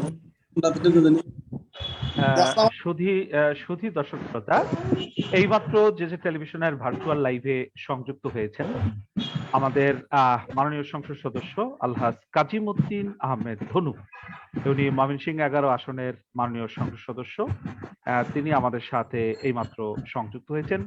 গণপ্রজাতন্ত্রী বাংলাদেশ সরকারের শিল্প মন্ত্রণালয়ের স্থায়ী কমিটির মাননীয় সদস্য আলহাজ কাজিমউদ্দিন আহমেদ ধনু এমপিজি। এমপি সাহেব, আপনাকে স্বাগত জানাচ্ছি যে টেলিভিশনের ভার্চুয়াল লাইভে। অনেক ব্যস্ততার মাঝে আপনি আমাদেরকে সময় দিয়েছেন, আপনাকে অসংখ্য ধন্যবাদ। আপনি আমাদের সাথে সংযুক্ত হয়েছেন। তো কেমন আছেন আপনি? জি জনাব। আলহামদুলিল্লাহ, আপনি আমরা কেমন কি আছেন? আলহামদুলিল্লাহ রাব্বিল আলামিন। আমি মহিউদ্দিন খান ফারুকী, জেজে টেলিভিশনের উপস্থাপক। আজকে আপনাকে পেয়ে আমরা আনন্দিত, আমরা গর্বিত। পারভেজ কামাল খান তো উনি তো ওনার মূল আলোচনাটাই রেখে দিয়েছে, আপনাকে সামনে রেখে উনি আলোচনা করবে। তো যে কারণে আমরা আপনাকে খুব ফিল করছিলাম। শুধু দর্শক শ্রোতা, মাননীয় সংসদ সদস্য আমাদের সাথে সংযুক্ত হয়েছেন, আমরা একটু তার কথা শুনবো। তিনি আমাদের সাথে যুক্ত হয়েছেন। শুধু দর্শক শ্রোতা, আবার বলতে চাই, আজকে আমাদের বিষয় হচ্ছে অসাম্প্রদায়িক বাংলাদেশ প্রতিষ্ঠায় জাতির জনক বঙ্গবন্ধু শেখ মুজিবুর রহমানের অবদান। এক্ষেত্রে আপনাদেরকে একটি বিষয় স্মরণ করিয়ে দিতে চাই, সম্মানিত সুধী দর্শক শ্রোতা, 1972-এর 4 নভেম্বর স্বাধীন বাংলাদেশের সংবিধান গৃহীত হওয়ার প্রাক্কালে গণপরিষদের ভাষণে জাতির জনক বঙ্গবন্ধু শেখ মুজিবুর রহমান বলেছিলেন, ধর্ম নিরপেক্ষতা মানে ধর্মহীনতা নয়। বাংলার 7.5 কোটি মানুষের ধর্ম কর্ম করার অধিকার থাকবে। আমরা আইন করে ধর্মকে বন্ধ করতে চাই না এবং করব না। ধর্ম নিরপেক্ষতা মানে ধর্মহীনতা নয়। পবিত্র ধর্মকে রাজনৈতিক হাতিয়ার হিসাবে ব্যবহার করা চলবে না। যদি কেউ বলে যে ধর্মীয় অধিকার খর্ব করা হয়েছে, আমি বলবো ধর্মীয় অধিকার খর্ব করা হয়নি। 7.5 কোটি মানুষের ধর্মীয় অধিকার রক্ষা করার ব্যবস্থা আমরা করেছি। সুধী দর্শক শ্রোতা, জাতির জনক বঙ্গবন্ধু শেখ মুজিবুর রহমান একটি অসাম্প্রদায়িক সোনার বাংলাদেশ আমাদেরকে উপহার দেবার সেই স্বপ্ন নিয়ে তিনি কাজ করেছিলেন। আজকে তারই সেই স্বপ্নকে বাস্তবায়নের পথে এগিয়ে যাচ্ছেন গণপ্রজাতন্ত্রী বাংলাদেশ সরকারের মাননীয় প্রধানমন্ত্রী বঙ্গবন্ধু কন্যা শেখ হাসিনা। তিনি জাতির জনকের রক্তের উত্তরাধিকার।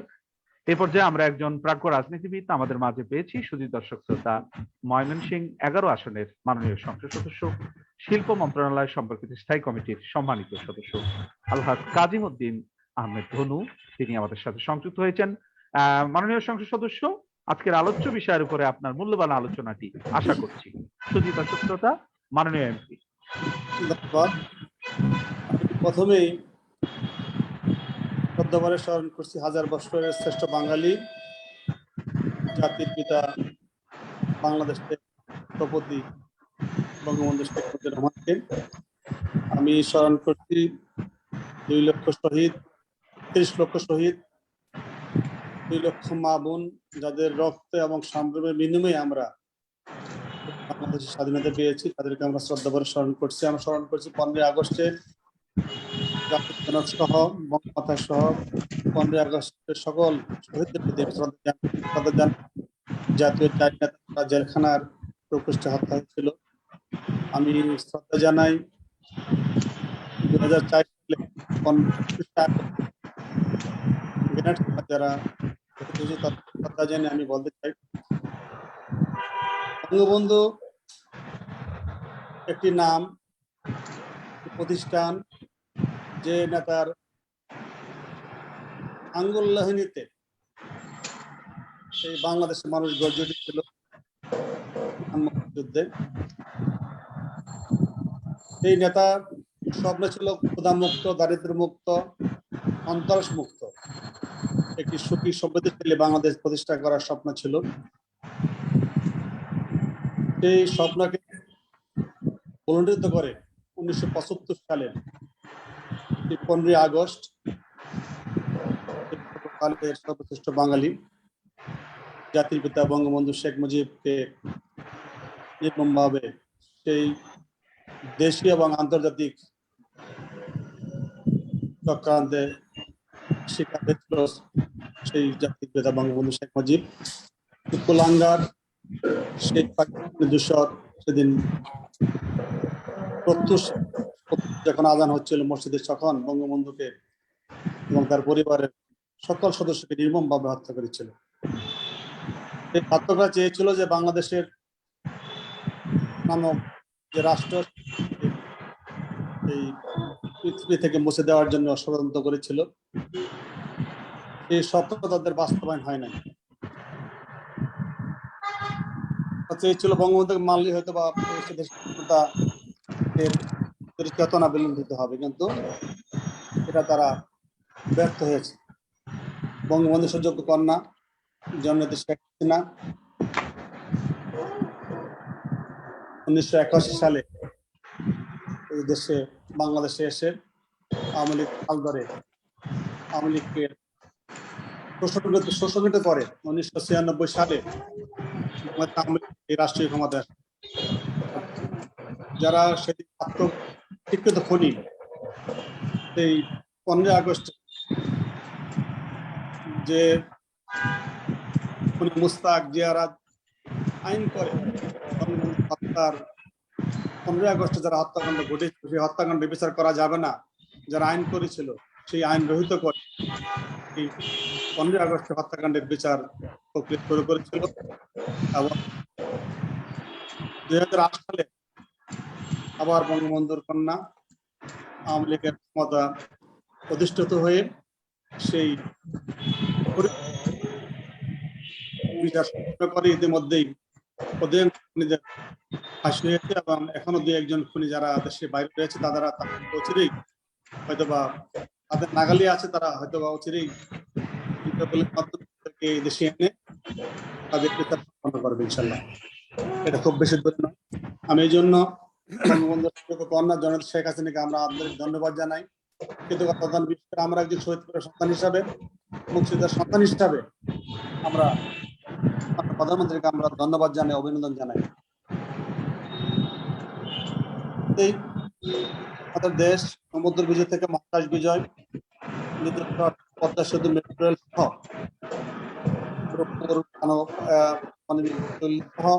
বড় বড় মেগা প্রকল্প হাতে নিয়ে ইতিমধ্যেই সমাপ্তের পথে রয়েছে। ইতিমধ্যেই করোনাকালীন সময়েও বাংলাদেশের মাথা বৃদ্ধি পেয়েছে। ইতিমধ্যে আমরা মধ্যম আয়ের দেশ হিসাবে আমরা স্থান লাভ করেছি। 2041 আগেই আমাদের দেশ হবে একটি উন্নত সমৃদ্ধশালী বাংলাদেশ। বঙ্গবন্ধুর স্বপ্ন খুব অচিরে ইনশাল্লাহ বাস্তবায়িত যাবে। আমরা সন্তান হিসাবে আমরা দেখতে চাই না গত যে হিন্দুদের যে ধর্মীয় উৎসব শারদীয় দুর্গোৎসব যে ঘটনা ঘটিয়েছে এটার জন্য আমরা নিন্দা জানাই। জানেন যে গতকাল মাননীয় স্বরাষ্ট্রমন্ত্রী মহোদয় উনি বলেছেন যে যারা এই কাণ্ড ঘটিয়েছে তারা সবাই ধরা পড়েছে এবং টুল যারা বিশ্লেষণ করে খুব দ্রুত সময়ের মধ্যে সেগুলি জনসম্মুখে প্রকাশ করা হবে। এটা আমি মনে করি একটি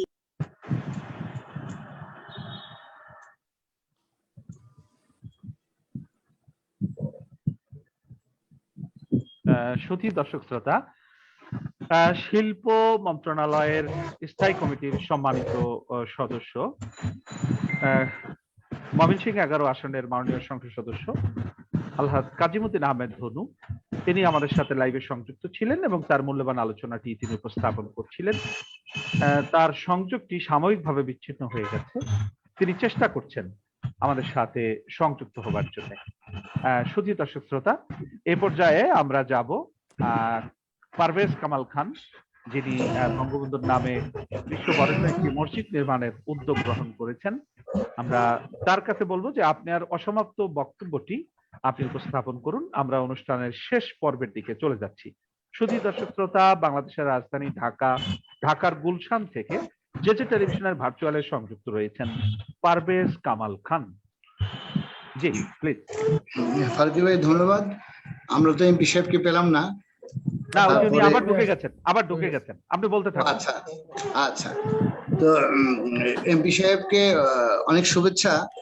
আমি পারভেজ কামাল খান, আমি একটা শহীদ এবং মুক্তিযোদ্ধা পরিবারের। জুয়েল ভাই চিনবেন যে রফিকুল ইসলাম সাহেব, উনি 21শে ফেব্রুয়ারিকে শুনতে পাচ্ছেন? হ্যাঁ হ্যাঁ, আমরা শুনতে পাচ্ছি, বলুন। হ্যাঁ, আমি মুক্তিযোদ্ধা এবং শহীদ পরিবারের একজন সদস্য রফিকুল ইসলাম সাহেব আমাদের কুমিল্লার, উনি 21শে ফেব্রুয়ারিকে আন্তর্জাতিক মাতৃভাষা দিবসের উপকার আমার থেকে জাতিসংঘ থেকে স্বীকৃতি নিয়ে আসছেন আমাদের মাননীয় প্রধানমন্ত্রীর সহযোগিতায়। ওই পরিবারের আমি আমরা যেটা মনে করি, বঙ্গবন্ধু তার পরিবার, বীর মুক্তিযোদ্ধা এবং সকল শহীদদের কাছে এই জাতি চিরঋণী, এবং এটাই সত্যি। হ্যাঁ, তাদের কাছে আমরা এই জাতি, আমরা সবাই ঋণী। তো তাদের প্রতি কৃতজ্ঞতা স্বরূপ, তাদের স্মরণে সম্মানে আমরা বাংলাদেশে বিশ্বের মধ্যে সবচেয়ে বড় মসজিদের একটি, বিশ্বমানের একটি মসজিদ নির্মাণ করার জন্য উদ্যোগ নিয়েছি। এটা আমার একান্ত ব্যক্তিগত অনুভূতি থেকে, এবং আমরা কিন্তু অনেক অ্যাডভান্স হয়ে গেছি, এটা আপনারা কেউ জানেন না। ইনশাল্লাহ মাননীয় প্রধানমন্ত্রী যখন ডিক্লারেশন দিবেন তখন সবাই জানবেন। আমি জানুয়ারি মাসের 3 তারিখেই দরখাস্ত দিয়েছিলাম মাননীয় প্রধানমন্ত্রীর দপ্তরে। তারপরে 32 নম্বরে আমি এই প্রস্তাবনা নিয়ে যাই। আমাকে ওরা সবাই এপ্রিসিয়েট করছে যে বাংলাদেশে এই প্রথম বঙ্গবন্ধু নামে বিশ্বের সবচেয়ে বড় মসজিদ নির্মাণ করার প্রস্তাব আপনি নিয়ে আসছেন। তো ওই ভদ্রলোক একজন হিন্দু ভদ্রলোক, প্রদীপ বাবু, জানুয়ারি মাসের 5 তারিখে এটা একটা ওই দিনটা ওই দিনে হবে। তখন করোনার কারণে অনেক অফিসাররা ছিলেন না, এবং বঙ্গবন্ধু মেমোরিয়াল মিউজিয়ামের যে প্রধান এবং মাননীয় প্রধানমন্ত্রীর বিশ্বস্ত প্রতিনিধি পারভেজ কামাল খান, আপনাকে অত্যন্ত আনন্দের সাথে জানাচ্ছি যে আমাদের গণপ্রজাতন্ত্রী বাংলাদেশ সরকারের শিল্প মন্ত্রণালয়ের সংসদীয় স্থায়ী কমিটির সদস্য কাজীমুদ্দিন আহমেদ ধনু এমপি সাহেব, তিনি আবার আমাদের লাইভে ঢুকেছেন এবং আপনার বক্তব্যটি তিনি শুনতে পাচ্ছেন। জি বলুন। আচ্ছা, অনেক ধন্যবাদ, অনেক ধন্যবাদ। ওনার জন্য অপেক্ষা ছিলাম। তো আমরা এই বিষয় নিয়ে এটার যে প্রধান, বঙ্গবন্ধুর নামকরণে যে কোনো প্রতিষ্ঠানের দায়িত্বে আছেন এনায়েত খান সাহেব। উনি বঙ্গবন্ধু মেমোরিয়াল মিউজিয়ামের প্রধান এবং আগে শিক্ষা সচিব ছিলেন, ওনার দায়িত্বে আছেন।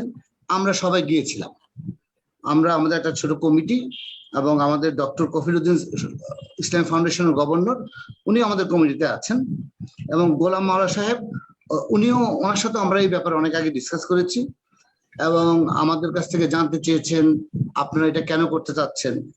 আমি এনায়েত খান সাহেবকে উপস্থাপন করলাম যে জাতির জনকের নামে কোনো মসজিদ হয় নাই, এবং আমরা চাচ্ছি যে এই মসজিদটি বঙ্গবন্ধুর নামে হোক, এবং বীর মুক্তিযোদ্ধা এবং সকল শহীদের প্রতি সম্মান জ্ঞাপন করে, এবং আমাদের নিজস্ব অর্থায়নে।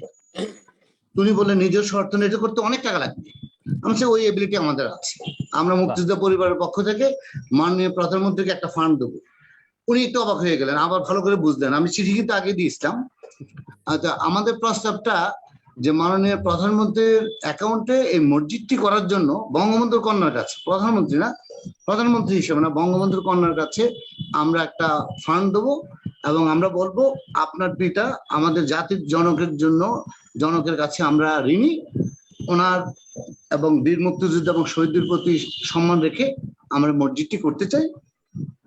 তখন উনি আমাদের চিঠি দেখলেন, আলোচনা করলেন, এবং উনি খুব এপ্রিসিয়েট করলেন এনায়েত খান সাহেব, যিনি এটার দায়িত্বে আছেন 32 নম্বরে, এবং আমাদেরকে পরামর্শ দিলেন যে ঠিক আছে, আপনারা একটা বিশ্বমানের মসজিদ করবেন, তাহলে ওইরকম একটা ডিজাইন করেন, নকশা করে কিভাবে টাকাটা আসবে, কারা কারা দিবে, কিভাবে দিবে, প্রধানমন্ত্রীর কাছে যাবে। তো আমরা প্রস্তাব দিচ্ছি যে প্রধানমন্ত্রী থাকবে এই কমিটির প্রধান, মাননীয় প্রধানমন্ত্রী এই কমিটির প্রধান থাকবেন, উনি বাস্তবায়ন কমিটির প্রধান, আমরা অনুদান দেবো, আমাদের ব্যক্তিগত অনুদান, এবং কিভাবে এত টাকা আসবে আমি সব ডিটেলস আমি বলছি। আমি বলছি অনুদানটা প্রথম আমি দেবো, এবং আল্লাহর রহমতে আমি বাংলাদেশের প্রত্যেকটা এলাকায় বিভিন্ন রকম মসজিদ, তার এতিমখানা এবং প্রতিবন্ধী স্কুল আমি আমার নিজস্ব অনুদান করতে পেরেছি। আমাদেরকে নকশা করার জন্য, ডিজাইন করার জন্য পারমিশন দিলেন, এবং রাজুকে আমরা গেলাম, রাজুক থেকে আমাদেরকে কিন্তু একটা জমি দিয়েছে পূর্বাচলে 18 বিঘা। রাজুকে চেয়ারম্যানের সাথে বসছিলাম, এটা নিয়ে আলোচনা করছি, উনি আবার 32 নম্বরে কথা বলছেন। বলে রাজুকে চেয়ারম্যান এবং চিফ ইঞ্জিনিয়ার সাহেব, চিফ ইঞ্জিনিয়ার হচ্ছে উজ্জ্বল মল্লিক, নামটা মনে আছে, শুনতে পাচ্ছেন? জি শুনতে পাচ্ছি, বলুন। কথা বললেন, বলে তারপরে আমাদেরকে ওই স্পটে আধা ঘন্টার মধ্যে আমাকে ওই যে পূর্বাচলে যে একটা জমি আছে আগের মসজিদ করার জন্য, সেন্ট্রাল মসজিদ, ওই মসজিদের কাগজপত্র আমাকে দেখালেন, দেখিয়ে বললেন যে, এবং আমি আরেকটা এখন আজকে একটা বিষয় নিয়ে আলোচনা যেতে হচ্ছিল, ওই ভদ্রলোক হিন্দু, ওনার নাম হচ্ছে উজ্জ্বল মল্লিক, রাজুকের চিফ ইঞ্জিনিয়ার।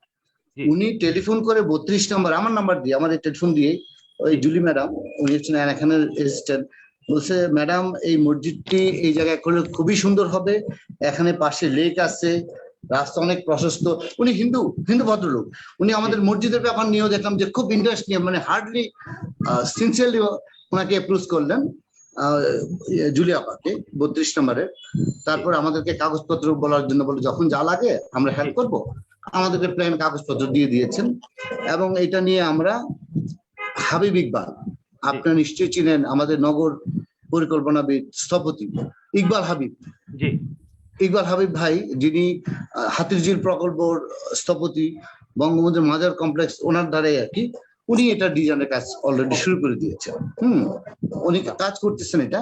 তা আমরা ডিজাইন হয়ে গেলে এখন যারা এমপি যিনি আছেন, এমপি সাহেব এবং গোলাম মাওলা, খন্দকার গোলাম মাওলা সাহেব, ওনার নলেজে আছে, আমরা সবাই মিলে মাননীয় প্রধানমন্ত্রীর কাছে এই বিষয়টা আমরা তুলে ধরবো। তো ইনশাল্লাহ, কারণ উনি এটা অ্যাকসেপ্ট করবেন আমার মনে হয়, এই কারণে বিশ্বের সবচেয়ে বড় মসজিদ আমাদের দেশে হবে, এটা আমাদের জন্য একটা গর্ব। কামাল পারভেজ সাহেব, আপনার কাছে জানতে চাইবো, এই মুহূর্তে বিশ্বের সবচেয়ে বড় যে মসজিদটা আছে, ওই মসজিদটা কত বিঘা জমির উপরে নির্মিত আছে? না, ওইটা আমার বড় বলছি টপ 10, আমরা একদম সবচেয়ে বড় মসজিদ সেটা বলি নাই, সরি আমার ভুল হয়ে গেছে। টপ 10 যে বিগেস্ট মসজিদ এবং সুন্দর মসজিদের টপ 10 এর একটা আমরা রাখার জন্য আমাদের উদ্যোগটা এরকমই। এবং যেমন আমি ওই শেখ জায়েদ গ্র্যান্ড মস্ক দুবাই, হ্যাঁ, ওইটা অনেক বিশাল এরিয়া নিয়ে। তো আমরা এখন যে জায়গাটা আমরা আমাদেরকে নির্ধারণ করে দিচ্ছে রাজুক থেকে 18 বিঘা। তো আমি এনাখান স্যারের কাছে কাগজপত্র নিয়ে এবং ভিডিও নিয়ে গেছিলাম, এনাখান স্যারের কাছে গিয়ে বললাম, স্যার এখানে তো 18 বিঘা জমি লেক সহ, তো বিশ্বমানের একটা মসজিদ করব, আমাদের তো অনেক বিশাল জমি লাগবে। তখন সামনে তো আরো জমি আছে, এবং আমি ওনার থেকে পারমিশন নিলাম যে আমরা জমি মসজিদ 18 বিঘার মধ্যে করি, আর ওই পাশে আরো 15 বিঘার মধ্যে একটা গার্ডেন করি, মানে ইন্টারন্যাশনাল গার্ডেন, যেমন সবাই যেন পিস পায়। তো এখন আমরা ওইগুলো কাগজপত্র রেডি করে নকশা বানিয়ে প্রধানমন্ত্রীর কাছে নিলে নিশ্চয়ই উনি আমাদেরকে আরো বড় এই প্রকল্পের জন্য বড় একটা জমি আমাদেরকে দিবেন, কারণ সামনের জমিগুলো আমি দেখছি অনেকগুলো জমি আছে। অসংখ্য ধন্যবাদ আপনাকে।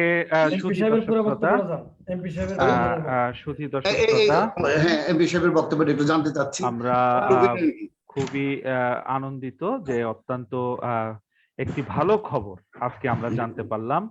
সুধী দর্শক শ্রোতা, আমাদের যে টেলিভিশনের আজকের এই ভার্চুয়াল লাইভে আমাদের সাথে যুক্ত ছিলেন ঢাকা রাজধানী গুলশান থেকে আমাদের সাথে যুক্ত ছিলেন পারভেজ কামাল খান, এবং তিনি জাতির জনক বঙ্গবন্ধু শেখ মুজিবুর রহমানের নামে একটি আন্তর্জাতিক মসজিদ নির্মাণের যে উদ্যোগ গ্রহণ করেছেন, এটি আশা করছি আমাদের দর্শক শ্রোতাদের কাছে খুবই ভালো লাগবে।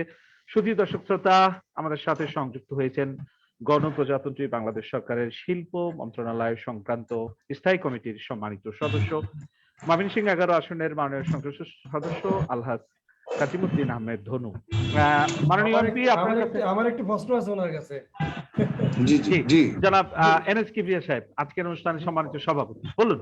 প্রশ্নটা হলো যে আমাদের কাজিমুদ্দিন ধনু সাহেব মাননীয় সংসদ সদস্য, উনি কিছুদিন আগে মানববন্ধন করেছেন ওনার নেতা কর্মীদেরকে নিয়ে মেইন সড়কের উপরে ময়মনসিংহ বালুকায়, এবং সাম্প্রদায়িক শক্তির উপর উনি নিজে আমাদের টিভিতে নিউজটা হয়েছে, নিজে মানববন্ধনটি করেছেন। বর্তমান এই যে দেশের পরিস্থিতি শান্তভাবে আইসা পড়ছে, এতে করে আমাদের ইতিপূর্বে বক্তারা অনেক আলোচনা করে গেছে, হয়তো আপনি আমাদের সাথে সংযুক্ত হইতে পারেন নাই। এই পরিস্থিতিতে কি হইতে পারে এবং কি পরিস্থিতি স্বাভাবিক সাময়িক ভাঙ্গা যেটা হয়েছে, এটা কি নিয়ন্ত্রণে আসে গেছে? তো আরো কি ভবিষ্যতে কর্মসূচিমূলক অন্যদিকে নিয়ে যেতে পারে বলে মনে হয় ওনার যে মাননীয় এমপি? 1971 সালে মহান মুক্তিযুদ্ধ বঙ্গবন্ধুর এদেশে হিন্দু মুসলিম বৌদ্ধ খ্রিস্টান ঐক্যবদ্ধভাবে মুক্তিযুদ্ধ সকলের মুসলিম হিন্দু বৌদ্ধ খ্রিস্টান আমাদের দেশটা যেহেতু এই দেশের জন্য সকলেই রক্ত দিচ্ছে, সবাই যুদ্ধ করে এই সবারই বরাদ্দ রয়েছেন। আমার বিশ্বাস যে যারা এই ঘটনা ঘটিয়েছে, মহান পবিত্র কোরআনকে যারা অবমাননা করেছে, আমি একটু আগে বলেছি যে সবাই কিন্তু সবাই কিন্তু আইনের আওতায় চলে আসছে, ভাবে এটা পরে তাদেরকে জনসম্মান মুক্ত করা হবে। আমার মনে হয় যদি যেহেতু সরকার সাথে সাথে অ্যাকশনে গিয়েছে এবং আমাদের পীরগঞ্জে সেখানে যাদের বাড়ি ভাঙা হয়েছিল তাদেরকে বাড়ি ঘর ইতিমধ্যে করে দেওয়া, তাদেরকে সমস্ত সরকারের আমাদের এই দেশের যারা হিন্দু ভাইয়েরা আছেন, হিন্দু খ্রিস্টান বৌদ্ধ যারা আছে, তারা যেহেতু সরকার ইতিমধ্যে অ্যাকশনে গিয়েছে, আমার বিশ্বাস যে তারা প্রতি শ্রদ্ধা রেখে তারা যে বার্তা অবরোধ এগুলি তারা প্রত্যাহার করবে। কিন্তু এই দেশের জন্য তারাও রক্ত দিয়েছে।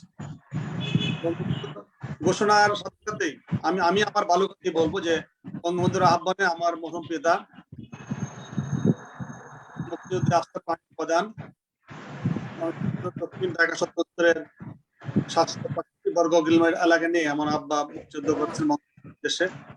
এই জন্য আমার এক আপন সহোদর বড় ভাই সৈয়দ নাজিমউদ্দিন, উনি শহীদ হয়েছেন। আমার এক মামা মতিউর রহমান, উনিও এই সম্মুখ যুদ্ধে শহীদ হয়েছেন। আমরা শহীদের পরে শহীদের আমাদের যে কি বলবো, আমার ভালোবাসা দেশের আমাদের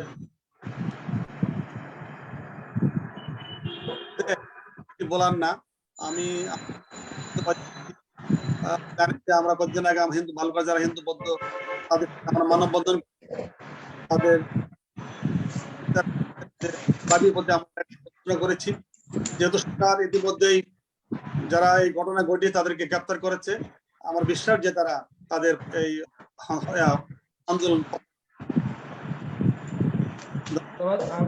আমি আরেকটা বিষয়, আওয়ামী লীগ সরকারের বিরুদ্ধে কেন এইভাবে মানে পূর্বে থেকে ষড়যন্ত্র চালিয়ে যায়, আওয়ামী লীগ থাকলে ধর্ম থাকবে না, অথবা বঙ্গবন্ধুর ভূমিকা কি ছিল আওয়ামী লীগের এবং কি ইসলামের জন্য, এই বিষয়ে যদি আমাদেরকে দর্শক শ্রোতাদের জন্য একটু বলতেন আপনি। বঙ্গবন্ধু শেখ মুজিবুর রহমান, জাতির জনক বঙ্গবন্ধু শেখ মুজিবুর রহমানের ভূমিকা কি ছিল ইসলামের পক্ষে, যদি এই বিষয়টা একটু পরিষ্কার করতেন। দেশের স্বাধীনতা লাভ করেছে 1971 সালে। আপনারা জানেন যে ওআইসি সম্মেলনে পাকিস্তান কিন্তু সেই সম্মেলন অনুষ্ঠিত হয়েছিল। ওআইসি ইসলামী রাষ্ট্রপ্রধানদের সম্মেলন, সেই সম্মেলন কিন্তু করাচিতে অনুষ্ঠিত হয়েছিল। বঙ্গবন্ধু কিন্তু সেই সম্মেলন যোগ দিয়েছেন এবং ওআইসির সদস্য ছিলেন। এবং তারই সুযোগ্য কন্যা জনাব শেখ হাসিনা ইতিমধ্যেই 560টা জেলা এবং উপজেলা সদরে 560টা মডেল মসজিদ নির্মাণের পরিকল্পনা করেছে। ইতিমধ্যেই অনেকগুলি কাজ সম্পন্ন হয়েছে, আর ম্যাক্সিমাম মসজিদ কাজ চলমান রয়েছে। এবং আপনারা জানেন যে বঙ্গবন্ধু একমাত্র নেতা যিনি আইন করে জুয়া, হাউজি, মদের লাইসেন্স বন্ধ করেছিলেন। ইসলাম বিরোধী রেস করছে যে ঘোড়াদৌড় হইতো, এটা ইসলাম বিরোধী, এটা কিন্তু আইন করে বন্ধ করেছিলেন। কিন্তু বঙ্গবন্ধুর পরবর্তীতে যারা এই রাষ্ট্রীয় ক্ষমতায় আসছে, জিয়া রহমান সাহেব, যিনি বন্দুকের নাল ধরে নালের মাধ্যমে এই দেশের ক্ষমতা অধিষ্ঠিত হয়ে, উনি কিন্তু বিসমিল্লাহ বলেই 460টি উপজেলা 460টি মডেল লাইসেন্স দিয়েছিলেন। এবং মাননীয় এমপি আপনি নিশ্চয়ই জানেন বর্তমানে যে আমাদের ইসলামিক ফাউন্ডেশন, এই ফাউন্ডেশনের প্রতিষ্ঠাতা ছিলেন জাতির জনক বঙ্গবন্ধু শেখ মুজিবুর রহমান। এবং আপনি এটাও জানেন যে মাদ্রাসা শিক্ষা বোর্ড, জি জি জি জি মাননীয় এমপি জি বলুন, যে বঙ্গবন্ধু জিয়া রহমান আয়েশা প্রতিটি উপজেলা ইউনিয়ন পর্যন্ত উনি হাউজির আসর বসাইছিলেন, লাকি খানদের উলঙ্গ নৃত্যের আসর বসাইছিলেন, যেখানে বঙ্গবন্ধু আইন করে বন্ধ করেছিলেন, পরবর্তী সরকার সেগুলি ওপেন করেছিল। কাজেই বঙ্গবন্ধু ইসলাম করেছেন, কাকরাইলের মসজিদের বিশ্ব ইজতেমার জমি বরাদ্দ করে, কাকরাইল মসজিদ জমি বরাদ্দ করেছেন, বিশ্ব ইজতেমার জমি বরাদ্দ করেছেন। কাজেই বঙ্গবন্ধু যা করে ইসলামের জন্য বঙ্গবন্ধু করেছে, এবং তার সুযোগ্য কন্যা জননেত্রী শেখ হাসিনা এই ইসলামের জন্য করেছে। অন্য কেউ কোনো সরকারি বঙ্গবন্ধু এবং বঙ্গবন্ধুর যে আমি সুযোগ্য কন্যা আপনাদের অবগতি জানাতে চাই, হেফাজতে ইসলামকে স্বীকৃতি দিয়েছে। শেখ হাসিনা, উনি যা করতে কেউ করতে পারেননি। হেফাজতে ইসলামকে স্বীকৃতি দিয়েছে একমাত্র এই সরকারের আমলে। আপনি বললেন 560টি মডেল মসজিদ করছে এবং কি কাকরাইল মসজিদ করছে, বিশ্ব ইজতেমার জন্য জায়গা করে দিয়েছে। এরপরেও আওয়ামী লীগ সরকার আসলে কারো মন্তব্য অথবা থাকাকালীন এই দেশে ইসলাম থাকবে না, এই ধরনের কথা আসলে সঠিক নয়। এটা আমরা হলো একটা এগিয়ে যান। ষড়যন্ত্র। এটা হলো এই দেশের অগ্রযাত্রাকে ব্যাহত করার জন্য দেশীয় এবং আন্তর্জাতিক চক্র সক্রিয়, এই দেশের উন্নয়ন ধারাকে ব্যাহত করার জন্য বারবার তারা অনিষ্ট ইস্যু করে তারা রাষ্ট্রীয় ক্ষমতা আসার চক্রান্তে লিপ্ত রয়েছে। কাজে এই দেশের জনগণ, মুক্তিযোদ্ধার সন্তানেরা, শহীদ পরিবারের সন্তানেরা তাদের সেই চক্রান্ত সবসময় ব্যাহত করে, তাদের সেই চক্রান্ত কোনোদিন সফল হবে না ইনশাল্লাহ। ইনশাল্লাহ ইনশাল্লাহ। ধন্যবাদ। দর্শক শ্রোতা, ময়মনসিংহ থেকে আমাদের সাথে যুক্ত হয়েছেন ময়মনসিংহ 11 আসনের মাননীয় সংসদ সদস্য, শিল্প মন্ত্রণালয় সংক্রান্ত স্থায়ী কমিটির সম্মানিত সদস্য আলহাজ কাজিমউদ্দিন আহমেদ ধনু এমপি। মাননীয় এমপি, আপনি আমাদের সাথে সংযুক্ত থাকুন। আমাদের আজকের অনুষ্ঠানের সম্মানিত সভাপতি তিনি একটি গুরুত্বপূর্ণ প্রশ্ন করেছেন যে জাতির জনক বঙ্গবন্ধু শেখ মুজিবুর রহমানের ধর্ম সম্পর্কে তার অবস্থানটি কি ছিল। শুধু দর্শক শ্রোতা, 1972 সালের 7ই জুন সোহরাওয়ার্দী উদ্যানের জনসভায় জাতির জনক বঙ্গবন্ধু শেখ মুজিবুর রহমান ঘোষণা করেছিলেন, এখানে ধর্মের নামে ব্যবসা চলবে না, ধর্মের নামে মানুষকে লুট করে খাওয়া চলবে না, ধর্মের নামে রাজনীতি করে রাজাকার আলবদর পয়দা করা বাংলার বুকে আর চলবে না, সাম্প্রদায়িক রাজনীতি করতে দেওয়া হবে না। এটি ছিল জাতির জনক বঙ্গবন্ধু শেখ মুজিবুর রহমানের যে তার যে অবস্থান, অসাম্প্রদায়িক রাষ্ট্র প্রতিষ্ঠায় তার যে অবদান, সেটির একটি সুস্পষ্ট ঘোষণা। শুধু দর্শক শ্রোতা, অনুষ্ঠানের শেষের দিকে চলে যাচ্ছি। আমাদের সাথে সংযুক্ত রয়েছেন দক্ষিণ কোরিয়া আওয়ামী লীগের সম্মানিত সভাপতি জনাব ম্যাক্সিম চৌধুরী।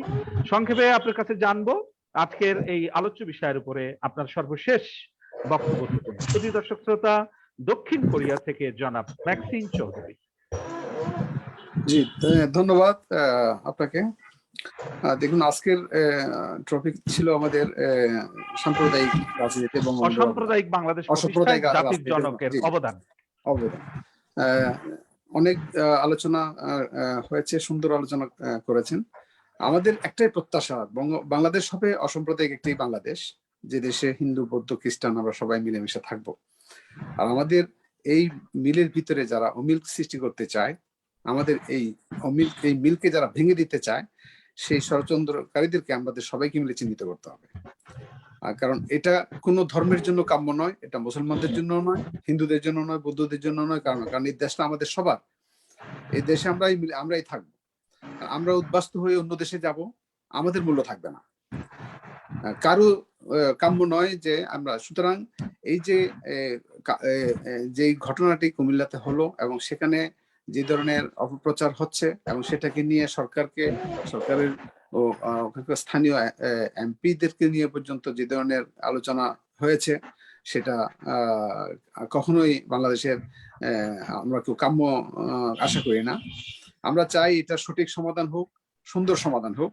এবং যারা এটা নিয়ে এখনো পর্যন্ত বিভ্রান্ত ছড়াচ্ছেন, তাদের কাছে অনুরোধ করব, আপনারা বাংলাদেশের রাষ্ট্র ক্ষমতায় যিনি আছেন, তিনি হচ্ছেন সারা বিশ্বের মধ্যে এখন একজন গ্রহণযোগ্য নেতা, যার উপরে আস্থা রাখা যায় এবং সারা বিশ্বের মানুষ যেখানে আস্থা রাখতে পারছেন, আপনার ইনশাল্লাহ বাংলাদেশের মানুষও আস্থা রাখতে পারবেন। এটা সঠিক বিচার হবে বলে আমরা সবাই মনে করি এবং এটাকে নিয়ে বিভ্রান্ত ছড়ানোর কোনো সুযোগ নেই। এখানে যারা এই ঘটনা ঘটিয়েছে কেউ রেহাই পাবে বলে আমরা মনে করি না। জননেত্রী শেখ হাসিনা এটা শক্ত হাতে প্রতিরোধ করবেন, দমন করবেন, সেটা আমরা খুব দৃঢ়ভাবে বিশ্বাস করি।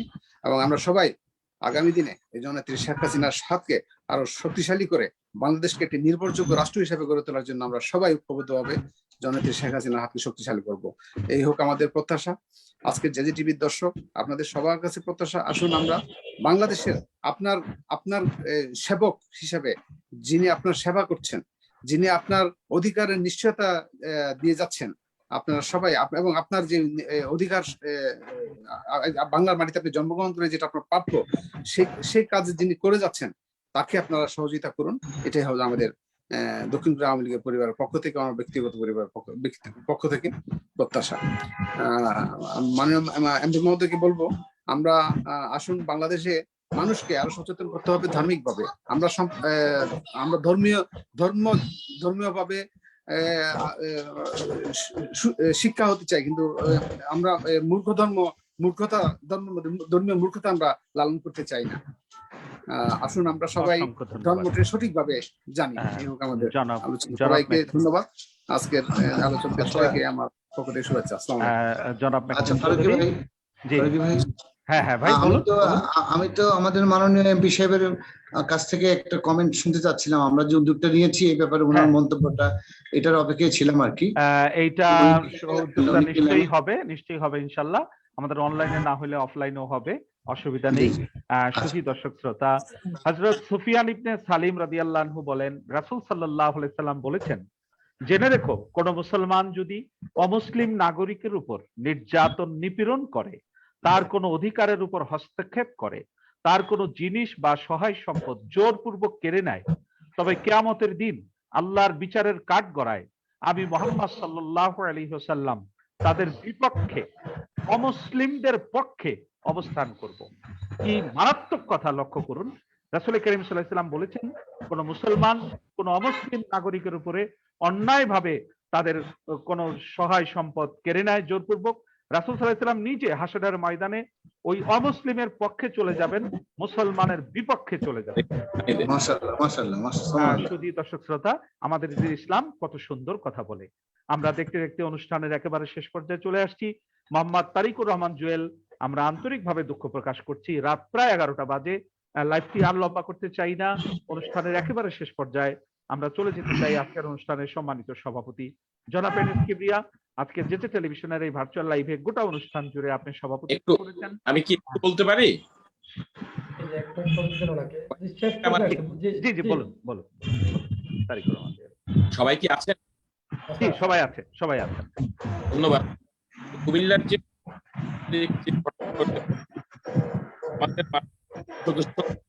বাহাউদ্দিন বাহার মহোদয় কুমিল্লা আসার পরে একটি সম্প্রীতি সমাবেশ করেছি, যে হাজার হাজার মানুষ কুমিল্লা হয়েছে। সেখানে ঘোষণা করে যে কুমিল্লা কোন রকম সাম্প্রদায়িকতার বিষ বাষ্পতি সহ্য করবেন, মানুষকে সাথে ঐক্যবদ্ধভাবে প্রতিহত করবেন, মোকাবেলা করবেন।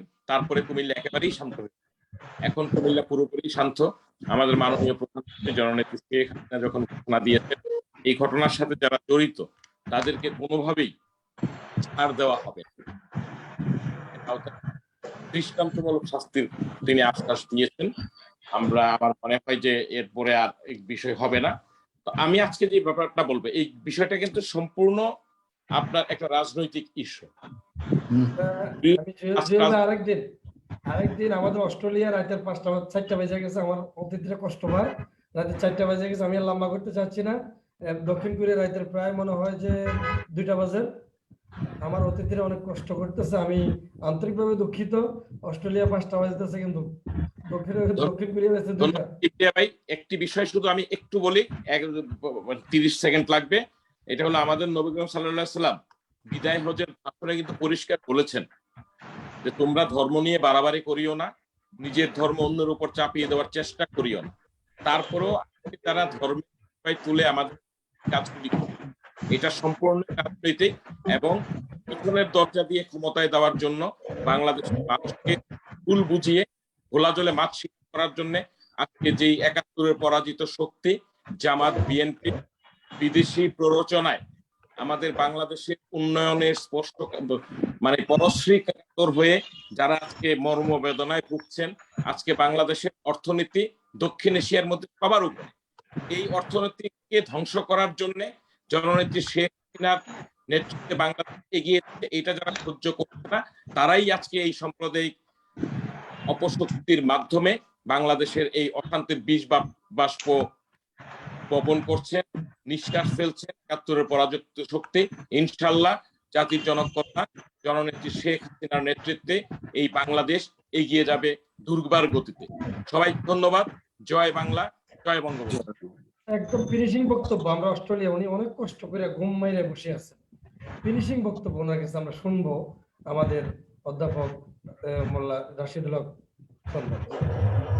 ফিনিশিং না ঠিক আছে, অসংখ্য ধন্যবাদ কিবরিয়া ভাই। ফিনিশিং বক্তব্য হচ্ছে যে বঙ্গবন্ধুর সোনার বাংলা, বঙ্গবন্ধুর স্বপ্নের বাংলাদেশ, যে বাংলাদেশকে নিয়ে বঙ্গবন্ধু স্বপ্ন দেখেছিলেন, সেই বঙ্গবন্ধুর সোনার বাংলায় আমরা এই ধর্মীয় উগ্রবাদ দেখতে চাই না। আপনারা জানেন যে 1463 সালে বঙ্গবন্ধুর পূর্বপুরুষরা ধর্ম প্রচার উদ্দেশ্যে বাংলাদেশে আসে। তো বঙ্গবন্ধু এরকম একটা ফ্যামিলির লোক যে ফ্যামিলি ধর্ম প্রচার করার জন্য বাংলাদেশে এসছে, এবং ওনার বাবার দিকে যদি তাকান, কমপ্লিটলি দাড়ি টুপিওয়ালা একজন পাঞ্জাবিওয়ালা একজন মানুষ, প্রচন্ড রকমের ধার্মিক একজন মানুষ ছিলেন ওনার বাবা লুৎফুর রহমান সাহেব। এবং বঙ্গবন্ধু নিজেও খুব ধার্মিক মানুষ ছিলেন। উনি আপনি দেখবেন উনি জুমার নামাজে চলে যেতেন রাসেলকে নিয়ে। উনি যেখানেই ধর্মীয় কাজ হতো ওনাকে দেখবেন সেখানে উনি টুপি পরে সেখানে চলে গেছেন।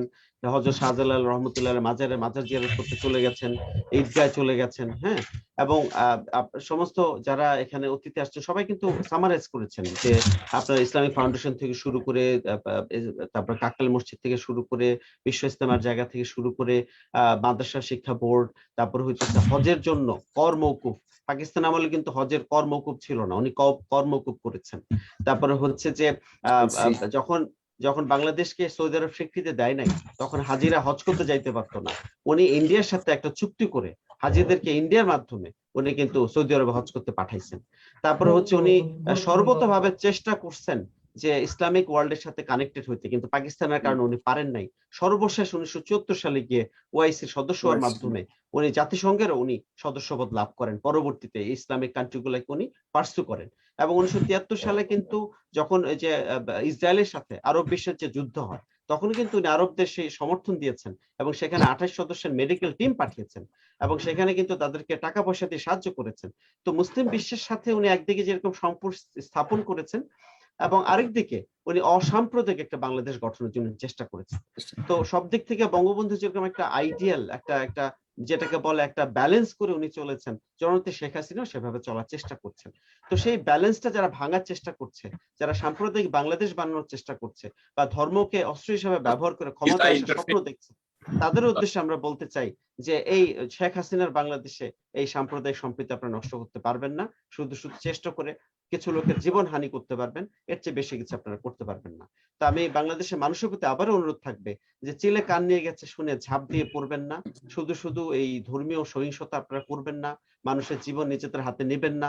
একে তো নিজেরাও ধরা খাবেন, এই যে 523 জন লোক অ্যারেস্টেড হয়েছে প্রত্যেকে এখানে সাফার করবে, যারা যারা এই ঘটনার সাথে জড়িত ছিল প্রত্যেকে সাফার করবে। মাঝখান থেকে বাংলাদেশের বিদেশে যে একটা সুনাম ছিল সেটা তারা নষ্ট করে দেওয়ার চেষ্টা।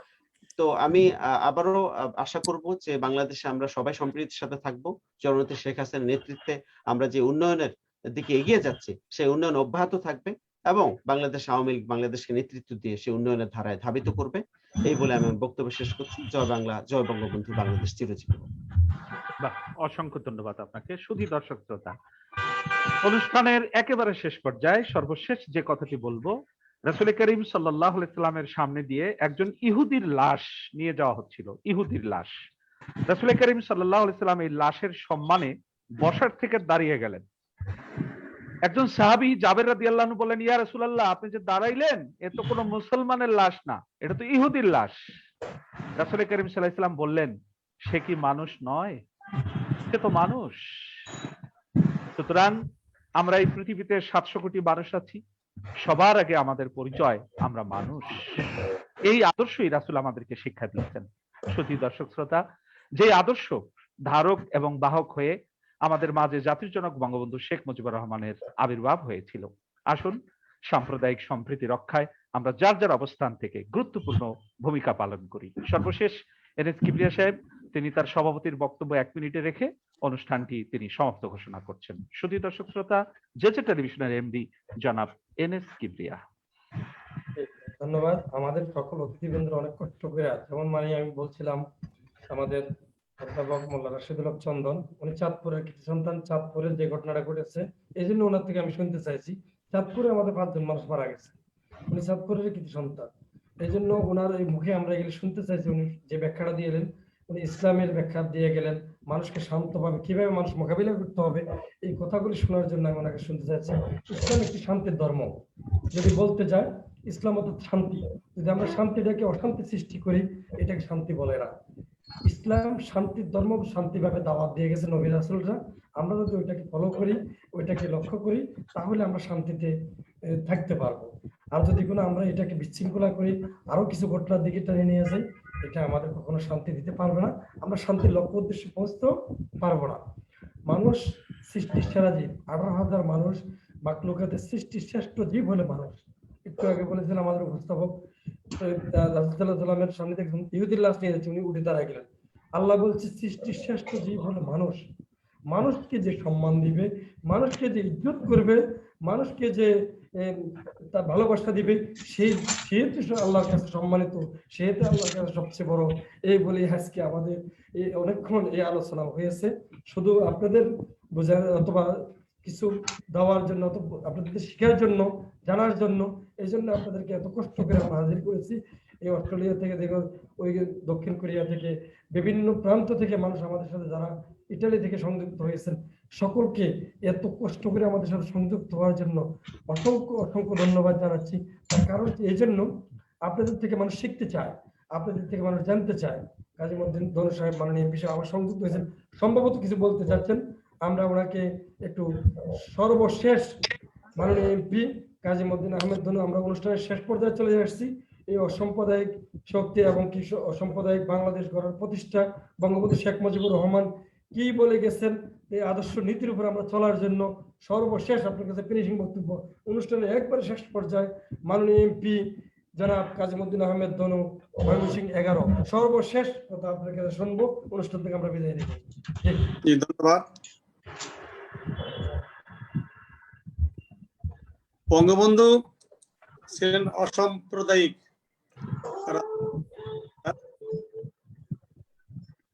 বঙ্গবন্ধুর যে স্বপ্ন, সে স্বপ্ন ইতিমধ্যেই তারই সুযোগ্য কন্যা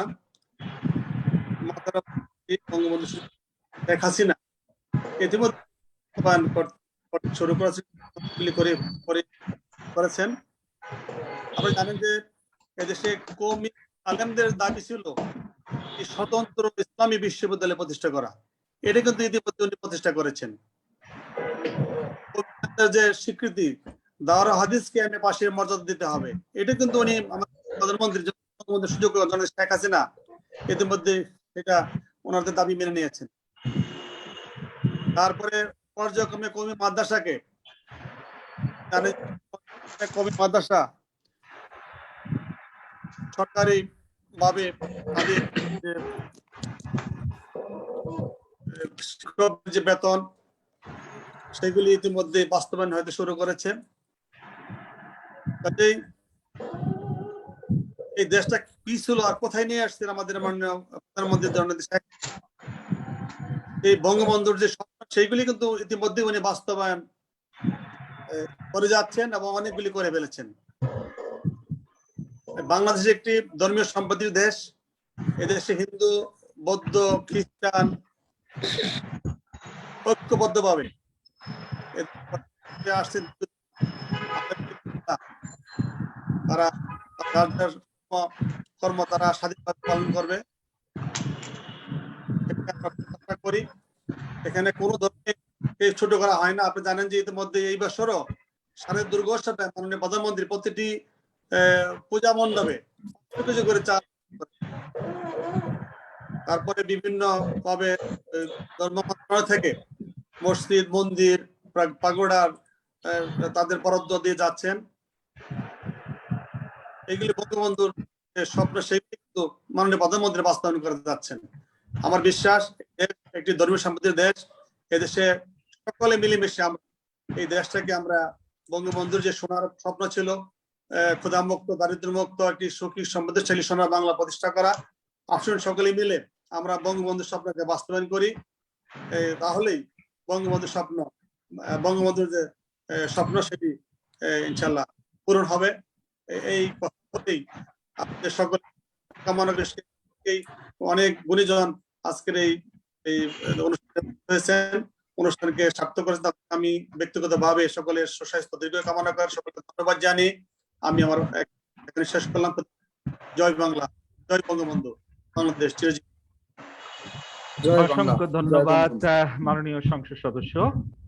আপনি সারাদিন অত্যন্ত কর্মব্যস্ত সময় অতিবাহিত করেছেন, তারপরে জেজে টেলিভিশনের আহ্বানে সাড়া দিয়ে আপনি আমাদেরকে সময় দিয়েছেন। জেজে টেলিভিশন কর্তৃপক্ষ আপনাকে আন্তরিক ধন্যবাদ জানাচ্ছে। মাননীয় এমপি, সুধী দর্শক শ্রোতা, আপনারা যে যেখানে রয়েছেন, বাংলাদেশ এবং প্রবাস পৃথিবীর যে যেখানে বসে এই মুহূর্তে দেখছেন এবং আমাদের এই লাইভটি পরবর্তীতে যারা ভার্চুয়ালি দেখবেন, আপনাদের সবার জন্য আমাদের আন্তরিক দোয়া, ভালোবাসা, কৃতজ্ঞতা এবং সালাম রইল। সকলে ভালো থাকবেন, সুস্থ থাকবেন। এখানেই অনুষ্ঠানটি সমাপ্ত ঘোষণা করছি। জাতির জনক যে মহান আদর্শের উপর আমাদেরকে রেখে গেছেন, সেই আদর্শের কাছে আমাদের ফিরে যেতে হবে, শেকড়ের সন্ধানে আমাদেরকে ফিরে যেতে হবে। আল্লাহ পাক আমাদের সকলকে, আপনি একটু আমার সাথে আমরা কয়েকজন বসে এটা একটা সুন্দর ফয়সালা করবো ইনশাল্লাহ। এখানে মেজরিটি সদস্যরা। হ্যালো, হ্যাঁ মাননীয় এমপি শামীম ভাই। বলুন। মাননীয় এমপি, আপনি কি অন্য কোনো প্রসঙ্গে কথা বলছেন? মাননীয় এমপি, আপনার সংযোগটি এখনো লাইভে রয়েছে। আপনি যদি অন্য কোনো বিষয়ে কথা বলে থাকেন, সে কথাটি লাইভে চলে আসছে। সুধী দর্শক শ্রোতা, আমরা অনুষ্ঠানের শেষ লগ্নে আপনাদের প্রত্যেককে প্রীতি, শুভেচ্ছা, সালাম জানাচ্ছি। সকলে ভালো থাকবেন, সুস্থ থাকবেন। সম্মানিত অতিথি, আমাদেরকে সময় দেবার জন্য আপনাদের প্রতি আমরা কৃতজ্ঞতা প্রকাশ করছি। আপনাদের সুস্বাস্থ্য ও দীর্ঘ জীবন কামনা করছি। সকলে ভালো থাকবেন, সুস্থ থাকবেন। আপনাদের প্রত্যেককে সালাম জানিয়ে আজকের অনুষ্ঠানটি এখানেই সমাপ্ত ঘোষণা করছি। জেজে টেলিভিশনের উপস্থাপক আমি মহিউদ্দিন খান ফারুকী। আসসালামু জয় আলাইকুম বাংলা, ওয়া জয় বঙ্গবন্ধু। রাহমাতুল্লাহি ওয়া বারাকাতুহু।